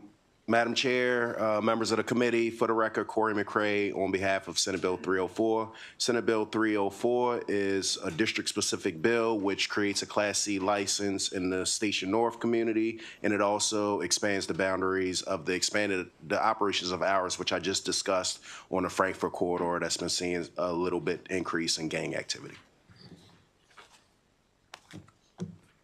Have any questions for this bill? That ends the hearing. Senator, thank you. So Senator McCray, if you'll stay at the table, you're going to do the statewide bill 824, alcoholic beverages prohibition on Class A licenses for chain stores, supermarkets, and discount houses repeal. And Senator, you have Kelly Locklear, Michael Adams, and Kayla Mock with you as your panel. Yes, ma'am. I'll get started just to be expeditious with time and respectful of folks' time. Colleagues, Madam Chair, members of the committee, Corey McCray once again for the 45th Legislative District, here in reference to Senate Bill 824. Colleagues, I would say that Senate Bill 824 is not something new that the committee has heard. This has been in a number of different reiterations, whether it's local, whether it's statewide, to make sure that we can have some level of convenience across the state of Maryland when it comes to the subjects of beer and wine. One of the things that I think about, Madam Chair, and I'll just quickly go through it because it has been heard in years. I've thought about food insecurity. I've thought about safety. I've thought about convenience and a number of different things when I put this forward. You'll see this is much more of just a cleaner iteration because I've spent a lot of time in some of the iterations that I put forward that haven't been successful in advancing through this respective committee. Some of the things that I just want to emphasize is that each and every one of our jurisdictions, sometimes they hold different values, not values, but different stakes is what I'll say. So shopping for beer and wine may be a little bit different than it is in Talbot, than it is in Baltimore City, whether it's in Western Maryland or whether it's in Baltimore County. When I think of shopping for beer and wine in some of my neighborhoods that I represent from a convenience standpoint, I think about just from a safety piece of it. So when we go to our grocers, we know that there's parking, we know that there's lighting, we also know that there's probably some level of security at that respective supermarket. That isn't the luxury when you go to patronize a number of my respective establishments that I have. I'll lean back in and talk about the convenience piece of it, but I do have a panel here, Madam Chair, and like I said, I want to be respectful of time because this has been heard, and if you all have any questions for me, but they'll speak to the other reasons why this should be successful in its passage, and I look forward to any questions that you all may have. Thank you, Senator. Kelly, you want to go next? Good afternoon, Madam Chair and honorable members of the committee. For the record, Kaylee Locklear here on behalf of the Maryland Retailers Alliance. We are in strong support of this legislation. So we manage the Maryland Consumer Freedom Coalition, where over the past couple of years, more than 50,000 Marylanders have signed up in support of allowing chains to sell beer and wine. Many of these consumers have contacted you all to change the law, as ultimately they want choice and convenience. And polls throughout the years overwhelmingly show support for the issue in upwards of 80%. We also commissioned an economic development study about the impact of grocery stores receiving licenses that has been updated, and I submitted to you in written testimony, along with a national case study on alcohol expansion in the state of Tennessee. In short, they show job and revenue increases for the states. They also show, despite increased competition in other states that made similar changes, package store licenses remained steady, losses were minimal based on license purchases, or that package store numbers actually increased. With 46 states already allowing for the sale of alcohol and food retail, we are open to a variety of good faith options and ideas that are good for Maryland's businesses, our communities, and most importantly, our consumers. We have introduced over the years varying forms of the bill, and this year's is no exception, but we welcome an opportunity to work through additional concerns with the committee. Finally, I'd say that our food retailers do not want to hurt existing liquor stores. We aren't asking to sell liquor or spirits, and firmly believe that both types of businesses can, do, and will exist in harmony. I'll stop there and urge a favorable report. Thank you. Thank you, Kelly. Kayla Mock. Good afternoon, Madam Chair, Vice Chair, members of the committee. My name is Kayla Mock. I am here on behalf of the United Food and Commercial Workers Union, Local 400. We represent over 35,000 workers across 7 states in grocery, retail, healthcare, and cannabis. We're here in support of SB 0824. Here in Maryland, we represent workers in grocery retail at Giant, Safeway, Shoppers, and we are currently bargaining a first contract at Mom's Organic Market in College Park, Maryland. We are here because we believe this bill will generate revenue across the state. We also believe that allowing beer and wine sales in grocery stores will strengthen our union jobs and economic growth. It will expand employment opportunities and will increase work hours in our stores. We also believe this will enhance customer convenience, as 3 out of 4 Maryland customers support this change. For those reasons and more, we urge a favorable report. Thank you. And finally, Michael Adams. Good afternoon, Madam Chair. Michael Adams, also on behalf of the Maryland Retailers Alliance. I just wanted to echo Senator McCrae's point that this is a clean bill that the committee has in front of it today. I believe it represents a starting point. I don't think anyone on this panel or generally is under the illusion that this is the bill that would ultimately pass out of this body. We are open to coming up with a solution that benefits consumers while also protecting small businesses, and look forward to working with the committee on that. Thank you. Thank you. Senator Hershey, you have a question? Yeah, thank you, Madam Chair. Ms. Locklear, if I could just ask you a couple questions, Yes, if you don't sir. mind. I start off, I'm not in favor of this legislation, and I think we've known that for quite some time. And I'm aware. But I do struggle when I just hear, the rationale for this namely seems to be convenience. And to take convenience as the main factor and potentially harm a lot of small business owners that we see is concerning to many of us. But you referenced this report that you have, and I did know it's 28 pages. I didn't get a chance to go through all of it. But in your testimony, you explained that the report says that it can increase jobs and increase revenues. So could you maybe just explain the highlights of the report that go specifically to that? Absolutely. So this is page 3 of the Dunham & Dunham study. Didn't make it that far. And that's where the summary is too, by the way. And we just updated these numbers for you all as well. The study was originally conducted in 2020, and we literally just updated this. So based on the updated analysis, opening this up all the way, and I don't know that that's where we're going here, so please keep that in mind, would result in 754 net additional retail jobs and $31.6 million in increased tax revenues. So does that consider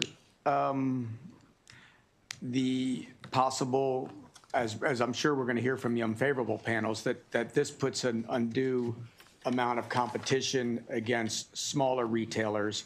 Does that consider if retail establishments would have to close down as a result of this policy? In fact, it does, and it goes state by state, looking at what's occurred in other states and uses modeling based on that. And to your point here, none of these other states are seeing these drastic increases that we continually talk about. And you use the word potentially harm. And I think that's really important here because when I look at Colorado, Tennessee, Pennsylvania, Oklahoma, Utah, Kansas, all of this is in that study. Those harms are not occurring, did not occur there. So, and I have exact numbers for you of what the package stores were before and then what they were after. And do they have, a stringent county by county alcoholic beverage policy like Maryland has? So this is where it does get a little complicated. I will admit that. Of the 46 states that allow this, you have anything and everything you can imagine about different regulations and who ultimately is making decisions about licenses. And then just one more question for our review. You said 46 other states allow it. What are the last few that made the change to this format? So Colorado is actually the most recent here that made their changes. They allowed beer before, and they just passed via referendum wine. All right, so was added. That's different. I mean, because I think that type of setup, again, with that already in place is different. The concern obviously is the investment that a lot of these small businesses have made, and many of them are located very close to grocery stores and things of that nature. So, to all of a sudden have that type of competition that then becomes more convenient for people. Was there anything in the study that talked about pricing of the products? I mean, are we seeing, another concern being that, is it possible that a grocery store could buy in mass or buy higher quantities and buy actually cheaper than we see from the package stores? It didn't look at pricing, but the FMI study, which is a study on the state of Tennessee, does look at some of the pricing differences. Okay. Thank you very much. Absolutely. Thank you. Thank you, Madam Chair. Thank you, Senator. Senator Guile. Thank you, Madam Chair.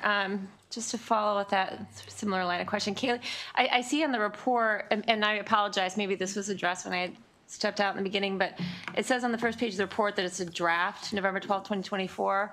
Is there a final report? Yeah, and my apologies, as I might have accidentally sent you the draft, but that is the final report. I can resend it. So there are no changes to your not understanding from the draft to the final? No. Okay. And maybe this is addressed in the report, or maybe you already addressed this in the testimony. What does it say? I think something like $214 million in additional alcohol sales. Is that right? Correct. So that's got to be the people that may be buying from out of state or like in the district that they'd be buying here. Like people aren't buying that much more. Because of convenience, consumers in our stores will grab a bottle of wine or beer. Okay. And so that's where that additional revenue is essentially coming from. Yikes. That's a big increase, though. It is a large increase. $214 million per year. Is. I mean, it's a lot of Franzia boxes. Okay, thank you. Thank you, Kaylee. I appreciate it. Seeing no other questions. Oh, no. Senator Kramer. Thank you for that, Madam Chair. Good afternoon, Kaylee. Good afternoon. Question. Would you please be good enough to read for the committee the question that was asked in the survey that you referenced, that overwhelmingly the folks of the state of Maryland want to see alcohol expand into groceries? So we didn't push poll this. We didn't qualify it. Do you have the question? Flat out ask, do you want to be able to buy beer and wine in your grocery store? That is the question. That was the extent of the question. That is the question. So do you think that if included in that question was the following, would you want to have the ability to buy beer and wine in a grocery store if you know that there is a possibility that your neighborhood beer and wine retailer will be put out of business? Should that occur, do you think that might change the outcome of the polling? And allow me to expand on that just a bit, that a local news station in the Washington metropolitan market asked that very question, and the numbers reversed entirely, with 70% responding no. If it meant that there was the chance that my neighborhood beer and wine retailer would go out of business, I would not support purchasing beer and wine in a grocery store. So there's a lot that can be revealed in the way the question is asked. Would you not agree with that? I would say two things here. Push polling, which is what you're referencing, can be used to manipulate information that you collect from individuals. And not necessarily manipulate, to clarify. But the second answer to your question here is that the numbers in other states do not support this. So I'm not sure why we would have an interest in asking a question where these package stores or liquor stores in other states are not seeing these declines. And I'm not sure that I agree with you, because anecdotally, we saw that when Total Wine came into certain markets, we did in fact lose mom and pop retailers that were close to them, because suddenly they could dominate a marketplace. And I think common sense would dictate that you have a pie, and as you begin to divide that pie into more and more and more segments, and then allow a multi-billion-dollar industry like the grocery marketplace come in and now dominate that pie, common sense would dictate that those small mom and pop businesses that have invested their livelihoods into their business suddenly find that where is their slice of the pie? Now, typically speaking, I would say overwhelmingly, wherever you find a grocery store in a strip center, you're going to find your neighborhood retailer there selling beer and wine. And the fact of the matter is, our mom and pop beer and wine stores are the very last vestige of mom and pop retail. The Amazon effect, the big box store effect, have totally put our mom and pop retailers out of business. This is the last vestige of their ability to participate in the American dream and to have a retail business where they can invest in. It affords them the opportunity to put their children through school. And if you have a grocery store, and then in that strip, here's the mom and pop retail beer and wine. You put beer and wine in that grocery store. Now, 4 doors down is the 2,000, 2,500 square foot mom and pop beer and wine. What does logic dictate is going to be the outcome of that small mom and pop business now having to compete with $1 billion grocery store right down 4 doors away? So the bill that is before you, as Senator McCray said, is clean. The House bill is very different, and the House bill includes quite a few protections to the exact example and issue that you're talking about here. And there are other states that chose to address this problem this way as well. The House bill has language in it that says that if there is a store within 4,000 feet away from that grocery store, that they the language we meant to put over there is that they shall offer to purchase that license from them. And if the answer is no, then that's the end of the conversation. Let me ask you a question. That person 4 stores down has a lease. They have a contractual obligation that they may be committed to pay rent in that space for 10 years. How are they going to sell a license and still fulfill their contractual obligation to pay their rent? They can't just sell a license. They have a liability, a contractual liability, not to mention who knows what other investments in a bank loan, inventory. So I appreciate this sort of misplaced belief that they have something intangible like this license they can sell. But that by no means relieves them of all of their financial commitments, obligations that they are contractually liable to fulfill. So I appreciate that. Yeah, please jump on what you got. If I may, if it's okay with the chair, feel free to jump on in. No, just in response to your question, and in that specific instance, when you're talking about a package store owner with a lease, whether it be 1 more year on the lease, 10 more years on the lease, I view it differently. I view it that they have an incredible asset at that point. But they have an incredible asset right now. And I agree with you in the sense that that asset will continue to appreciate as that grocery store who's in that shopping center will want to buy that license, whether it be 2, 3, 5, 10 years from now. And if it provides, in cases where the package store owner wants to take that option, in my opinion, provides them with an outlet to easily sell a license in a business environment where they may not otherwise be able to. Well, let me ask you this. In Montgomery County, the largest jurisdiction in the state of Maryland, you can't sell your license. So how do they benefit if a grocery store comes in, opens up? They don't have a license to sell. Montgomery County issues those licenses. Absolutely. So there is no asset in the license. Well, the change, there would be the change in the law based on this bill.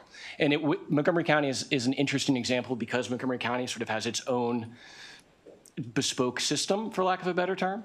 But its own what? I beg your pardon? Bespoke, custom system. We are, in fact, no more or less unique than every other jurisdiction in the state of Maryland, which does its own thing, but please. No, I understand. And I believe so let me back out a little bit. My point is, they have a valuable asset right now. Why are we going to destroy the last vestige of mom and pop retail to do what? To achieve what goal? To ensure that billion-dollar grocery chains have the opportunity to avail themselves of even greater profits and just choke out the last of the only small mom and pop vestige of retail any longer? So your concern is a valid one, but I would posit that exceedingly valid. The liquor industry in Maryland is by design a protectionist system, right? Which values the close regulation of alcohol and the protection of the businesses that sell that alcohol over, in many cases, convenience, over the consumer in some cases. And do you know why that is? Well, there's a long and reasonable policy basis for that. Because alcohol is a drug. It is a controlled drug that we sell, and therefore it does in fact have very different rules and regulations than potato chips and milk and cereal. So yes, there are very strict regulations about the sale of a controlled drug, and it has worked exceedingly well under the current policies in the state, affording these small mom and pops to ensure that we are minimizing access to alcohol to those who should not be getting alcohol. And so there are lots of reasons why we do it this way. But with that, thank you very much. I appreciate it, Madam Chair. Thank you for the time. Thank you, Senator. Do I have any other questions for this panel? Seeing none, thank you for your testimony. Now we're going to go on to some unfavorables. Lots. Kathleen Hoke, Steve Wise, Jack Milani, Kim Lawson, and Ashish Pareka.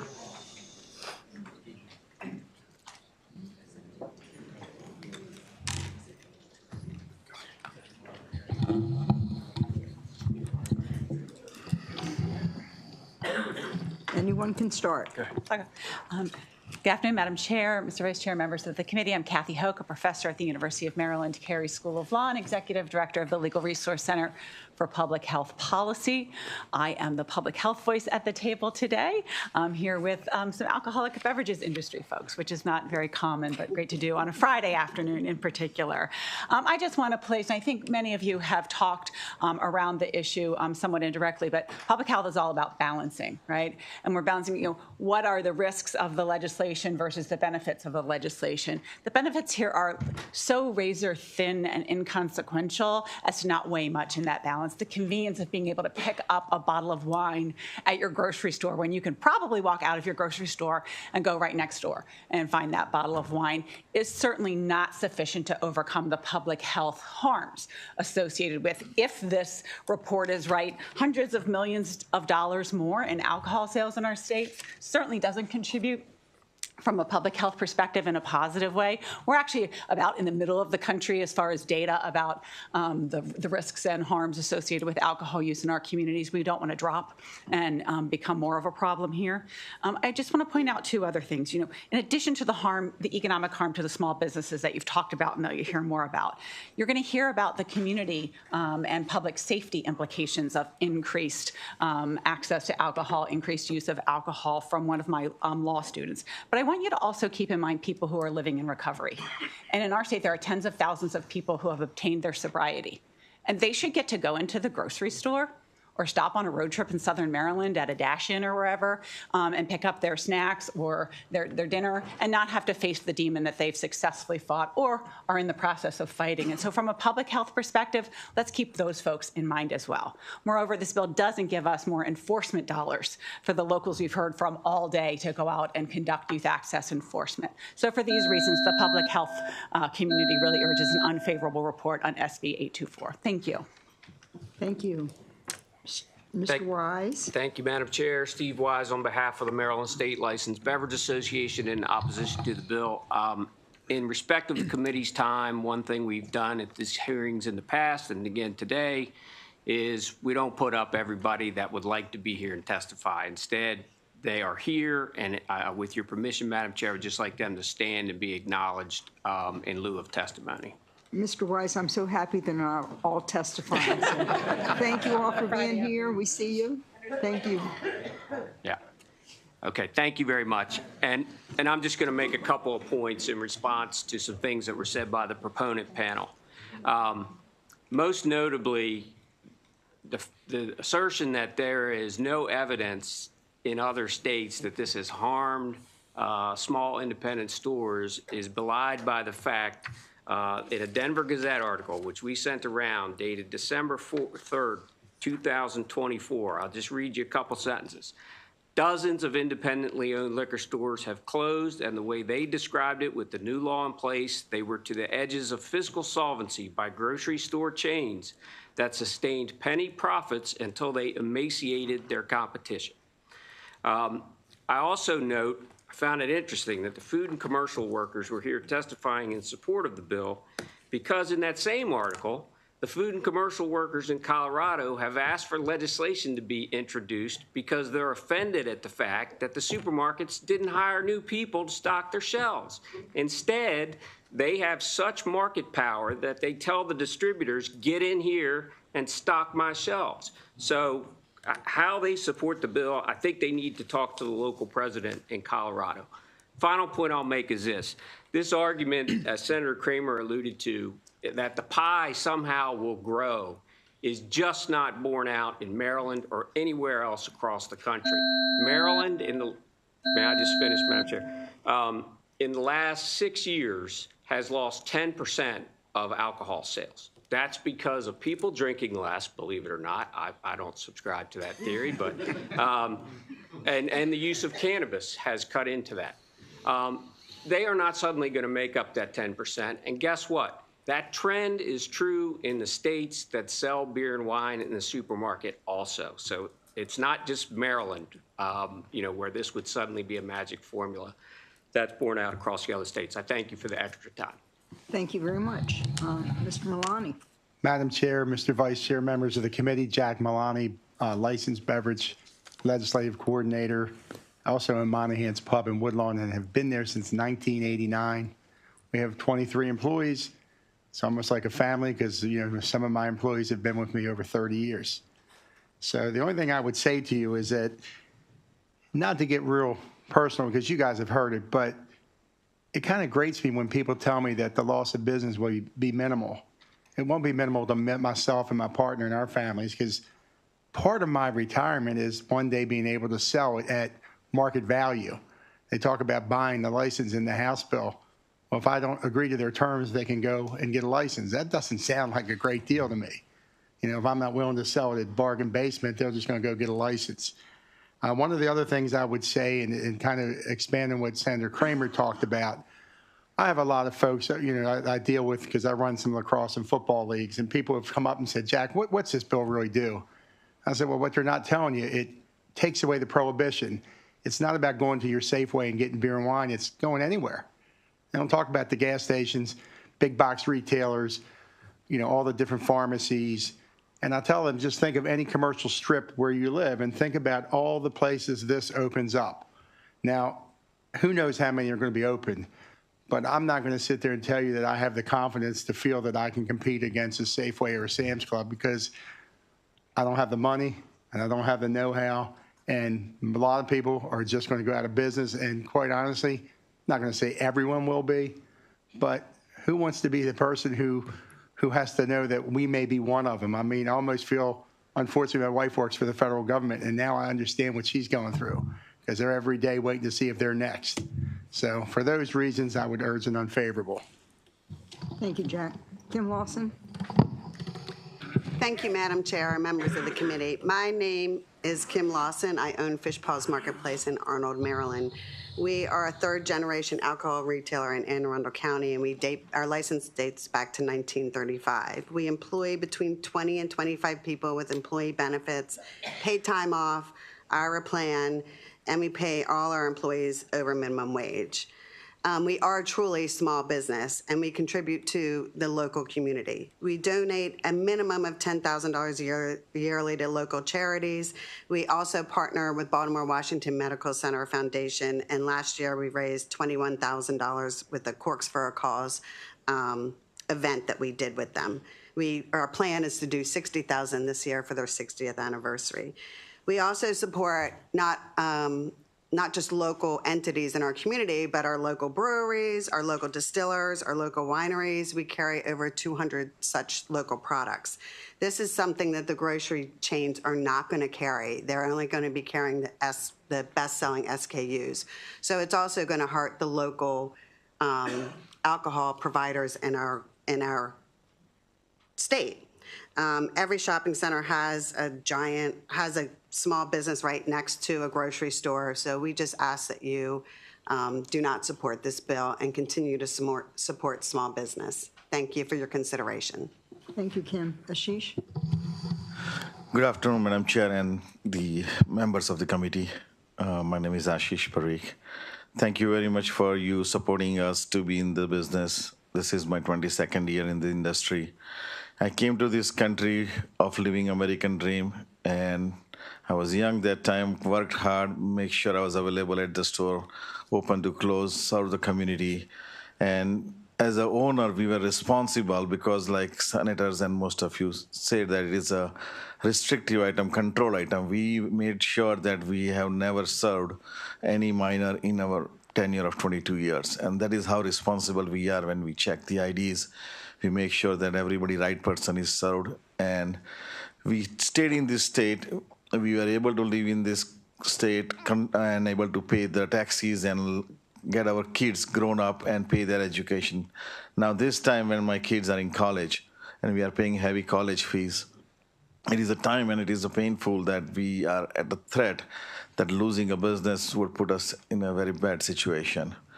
So I would appreciate, actually, we are helping the community by walking couple extra steps to come to our store. That is benefit of health. Everybody wears the smartwatch nowadays. So you get couple extra steps. Second thing, I think they should have an extra grocery store next to another grocery store. Probably that would provide even more choices of healthy products to the customers rather than driving them to get the alcohol, which is a restricted substance. So I would appreciate and thankful again to all of you for considering and opposing this bill. Thank you. Thank you. Do I have any questions for this panel? Seeing none, thank you very much. Thank you. The next panel of unfavorables, Nick Manis, Brad Rifkin, Blaze Miller, Jaskinder Gill, Julianne Sullivan, and David Marburger.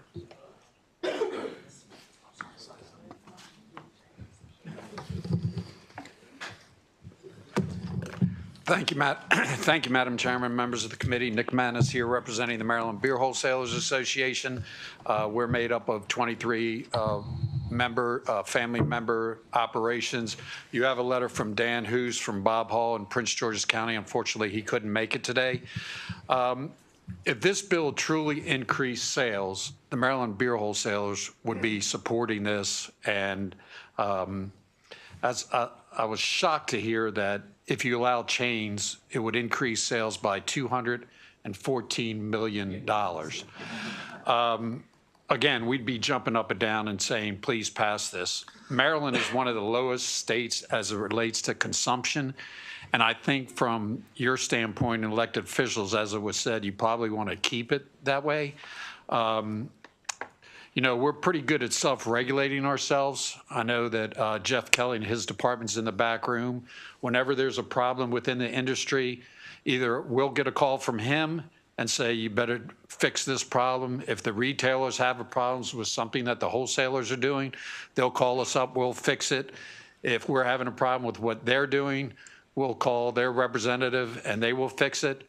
I can tell you, and you heard a little bit, that what's happened in Colorado, if the big chains come in here, not only are they going to put the smaller businesses out of business, they're going to start dictating to us, out of state owners are going to start dictating to us what can be done in the stores, and it's going to put so much pressure on us to do things that we shouldn't do, as far as, like you heard, stocking shelves, giving them discounts that we can't give to other small businesses. And we have talked to other execs in states that have changed, and they said, if you can not have chain stores in your state, don't do it. So for those reasons, we oppose this legislation. Thank you. Next, we have Brad Rifkin. Good afternoon, Madam Chair, members of the committee. For the record, Brad Rifkin on behalf of Maryland's breweries, wineries, and distilleries, here today in opposition to the bill. And look, for the better part of the last decade, I've been in this committee and the committee across the hall advocating for the manufacturing tier on things that I know my good friends from the retailers may not have seen eye to eye with. And that's okay, whether it was increasing our tap room limits, increasing our production limits, expanding our sales channels. We always did so under the premise that a rising tide lifts all ships. And for my clients, small business owners, that meant controlling their destiny, controlling their brand, and having the great fortune of one day being carried in a local retailer across this state. And, you know, our success in many ways is tethered to their success. The small business owners in this room that carry my clients' products, spotlight those products, and do so for even the smallest breweries and wineries and distilleries. The ones that self-distribute, the ones that are rolling out seasonal brands, new brands, they do that. And what you haven't heard, and what we heard in the House hearing from an expert that the proponents brought in, is that in Colorado, we saw, after they passed this bill, a reduction in the amount of sales for small craft breweries. So we simply cannot support that. And so while we may disagree at times, we might disagree in the next year or so, 2 years down the road on some piece of legislation, that's okay. But we stand with small businesses and respectfully request an unfavorable report. Thank you. Thank you. Blaze Miller? Yes, ma'am. Good afternoon, Madam Chairman and members of the committee. I'm Blaze Miller, owner of BK Miller Meats and Liquors in Clinton, Maryland. My store is fourth generation small business. Fourth generation is there running the store right now. We have been located on the same corner in Clinton for 112 years, and I am in opposition to Senate Bill 824. I have invested in my business and have done so recognizing the laws as they are. In a 1 mile radius of my store, there are currently 5 other liquor stores I compete with. There's also a Safeway, an Aldi's, Dollar Store, Family Dollar, Walgreens, Walmart, all within a 5-minute walk, 4 7-Elevens, and 3 Dash-Ins. These chains are based out of Pennsylvania, California, Arkansas, and even Germany. These chain stores are successful without this bill. I have 48 fellow employees, all but one lives within a half hour of my store. I personally have lived within 20 miles of my store my entire life. I would estimate that we receive over 200 requests for some type of donation every year from local churches and fundraisers. We try to help out as much as possible. We have an annual charity whiskey auction that has raised over $140,000 in just 4 years, all proceeds going to local charities. This year's ended last Monday. We raised $37,500, which will be divided between Stratsville High School in Clinton, Northern High School in Owings, and Charles County Charitable Trust in Belle Isle, Maryland. Sales of all alcoholic items are declining in the nation, which already affects us small stores. Beer and wine sales account for 40% of my sales. Finally, please follow the Federal Trade Commission's case against Southern Wine and Spirits, the largest spirits distributor that we deal with. The suit alleges the company violated the Robinson-Patman Act, and I quote, harming small independent businesses by depriving them of access to discounts and rebates and impeding their ability to compete against large national regional chains. This loss of competition ultimately harms consumers on choice and pride. I appreciate that. That all affects us, and support local businesses, small businesses. Thank you. Thank you. Joanne? Hello, Madam Chair, fellow representatives. I am a 4th generation small business owner, having bought out my family business and taken over Bella's Liquors in Cape St. Clair in 2019. I employ 12 to 14 people throughout the year, including 4 full-time employees in management positions. We are fortunate to have been successful for so long. However, over the decades, various items present challenges that we and all small business owners face: rent increases, payroll, insurance increases, credit card fees, cost of goods, bank fees, delivery fees, etc. We do our best to remain competitive in our market. Excuse me. It seems every year the big billion-dollar corporations come to Maryland legislators in their attempt to put what may be the last of the successful mom-and-pop retail stores out of business. Why should additional profits to billion-dollar corporations even be considered when local tax-paying residents are struggling to continue to operate their small family businesses? Allowing beer and wine grocery stores will not create more jobs, taxes, or growth in our state.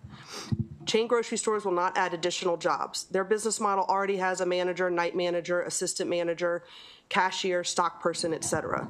Chain grocery stores will not use local service providers, vendors, to handle their various needs. Accounting is handled at their corporate office. Their payroll is handled at their corporate office.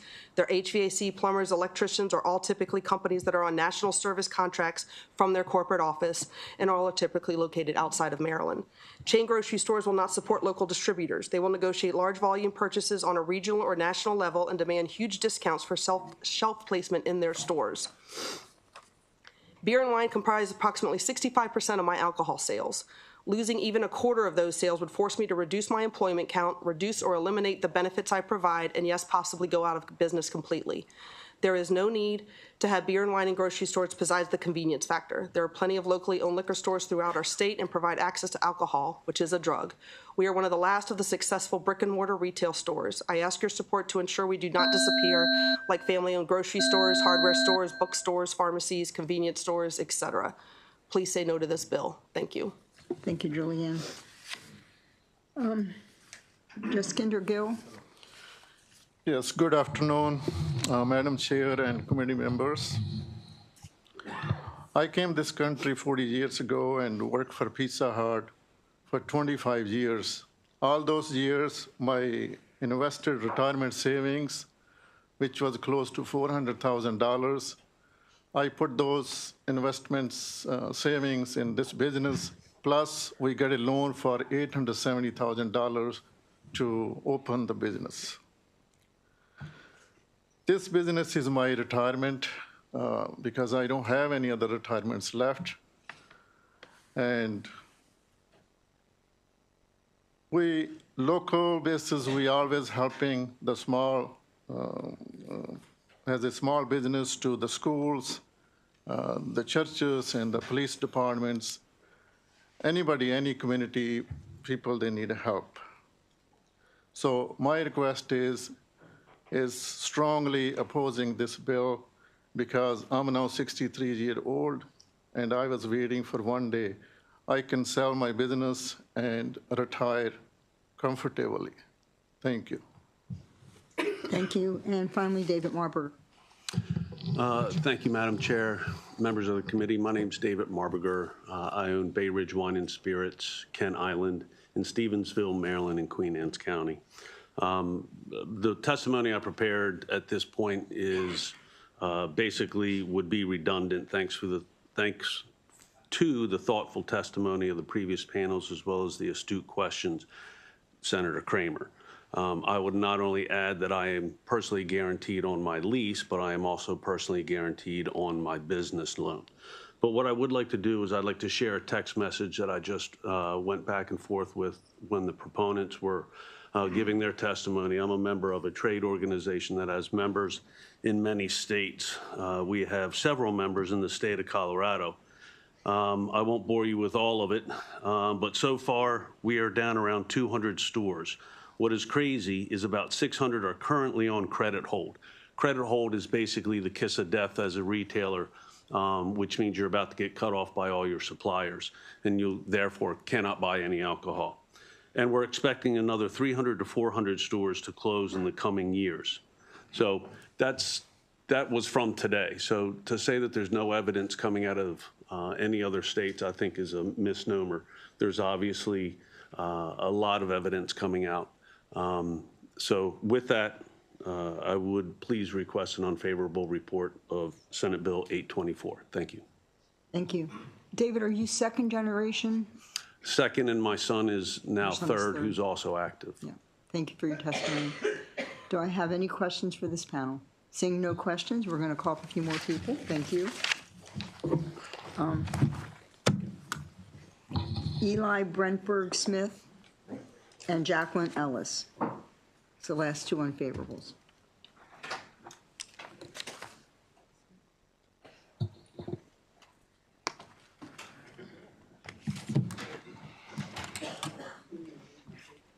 You can start. Good afternoon, Chair Bindle and members of the committee. My name's Jacqueline Ellis, and I'm a student with the University of Maryland Public Health Law Clinic, testifying in opposition to Senate Bill 824. With greater accessibility of alcohol comes higher levels of drinking. Therefore, when grocery stores or convenience stores sell alcohol, per capita consumption increases. Yet this greater accessibility is not only associated with an increase in alcohol consumption, but also an increase in violence, injuries, and other health issues. There's a correlation between an increase in exposure of violent crimes in communities that experience high alcohol outlet density, especially when that density is caused by off-premise consumption, such as grocery stores and convenience stores. The most common alcohol-related incidents of violence are assault. However, this correlation also shows an increase in homicides, domestic violence incidents, and child abuse. In addition to an increase in violent incidents, alcohol outlet density is correlated with an increase in injuries not stemming from violence. Excessive alcohol use is a leading and preventable cause of death in the United States, with 178,000 people dying from excessive drinking each year. Two-thirds of these deaths are attributed to chronic conditions, including several types of cancer, heart disease, liver disease, and alcohol use disorder. However, even moderate drinking can increase risk of cancer and heart disease, meaning that no matter the behavior of the user, no one is immune from the health risks posed by alcohol consumption. In addition to those who die from excessive drinking, another preventable death is alcohol-related crashes. Communities with greater alcohol outlet densities experience higher rates of alcohol-related crashes.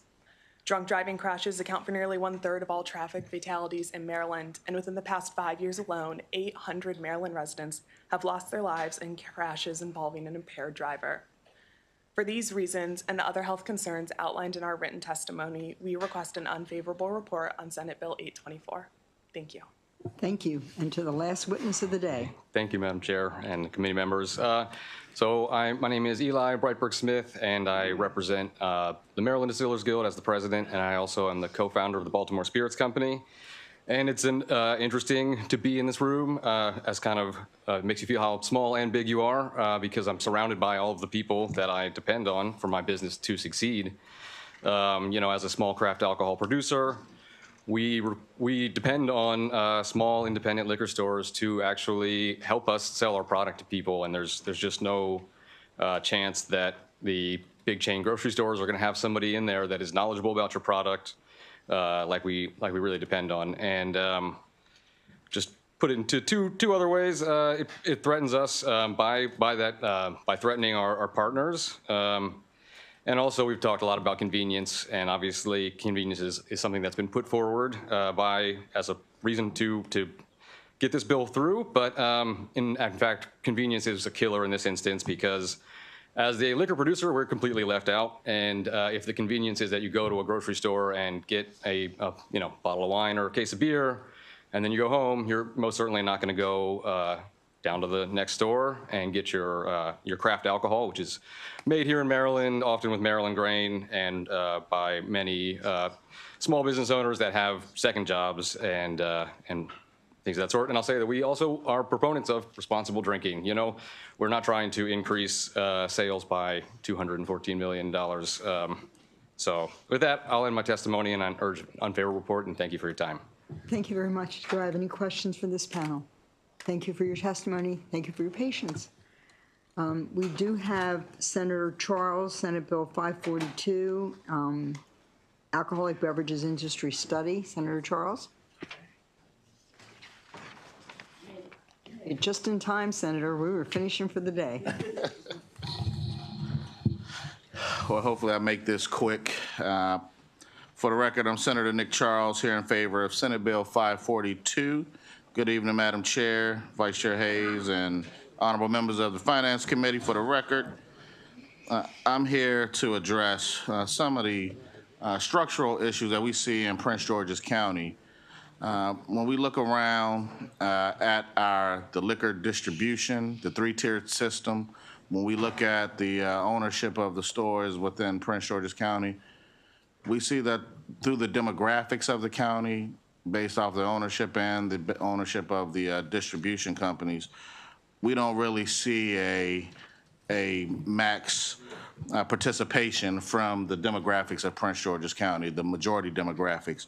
So what this bill does is it creates a study, which we've worked with a few folks already to address some of the issues and concerns like GOSBA and MDAT and the Wholesalers Association and the Maryland State Licensed Beverage Association. We're looking to address some of their issues and concerns, but at the same time get real data so we can see where some of the shortfalls are. I've had the privilege to meet with some of the licensed licensed beverage association stores about creating opportunities for a lot of the new manufacturers, a lot of the new brands to make sure they're in Prince George's County stores as well. And so we're working through that, but this study will allow for us to see where a lot of the shortfalls and the gaps are. I'm hoping that I can get your support and moving forward on this bill. There's going to be some amendments for sure that comes through from GOSBA and MDOT, because GOSBA believes MDOT should be able to do the disparity study, and so I'm fine with that. And I'm also working with, like I said, the Beer Wholesalers Association to address some of the information that we're pulling that they don't believe may actually help benefit the study. But we'll work through it, and you'll have some amendments that'll come to you once we work through those. Thank you, Senator. Do I have any questions for Senator Charles? Thank you very much. That ends our testimony for the day.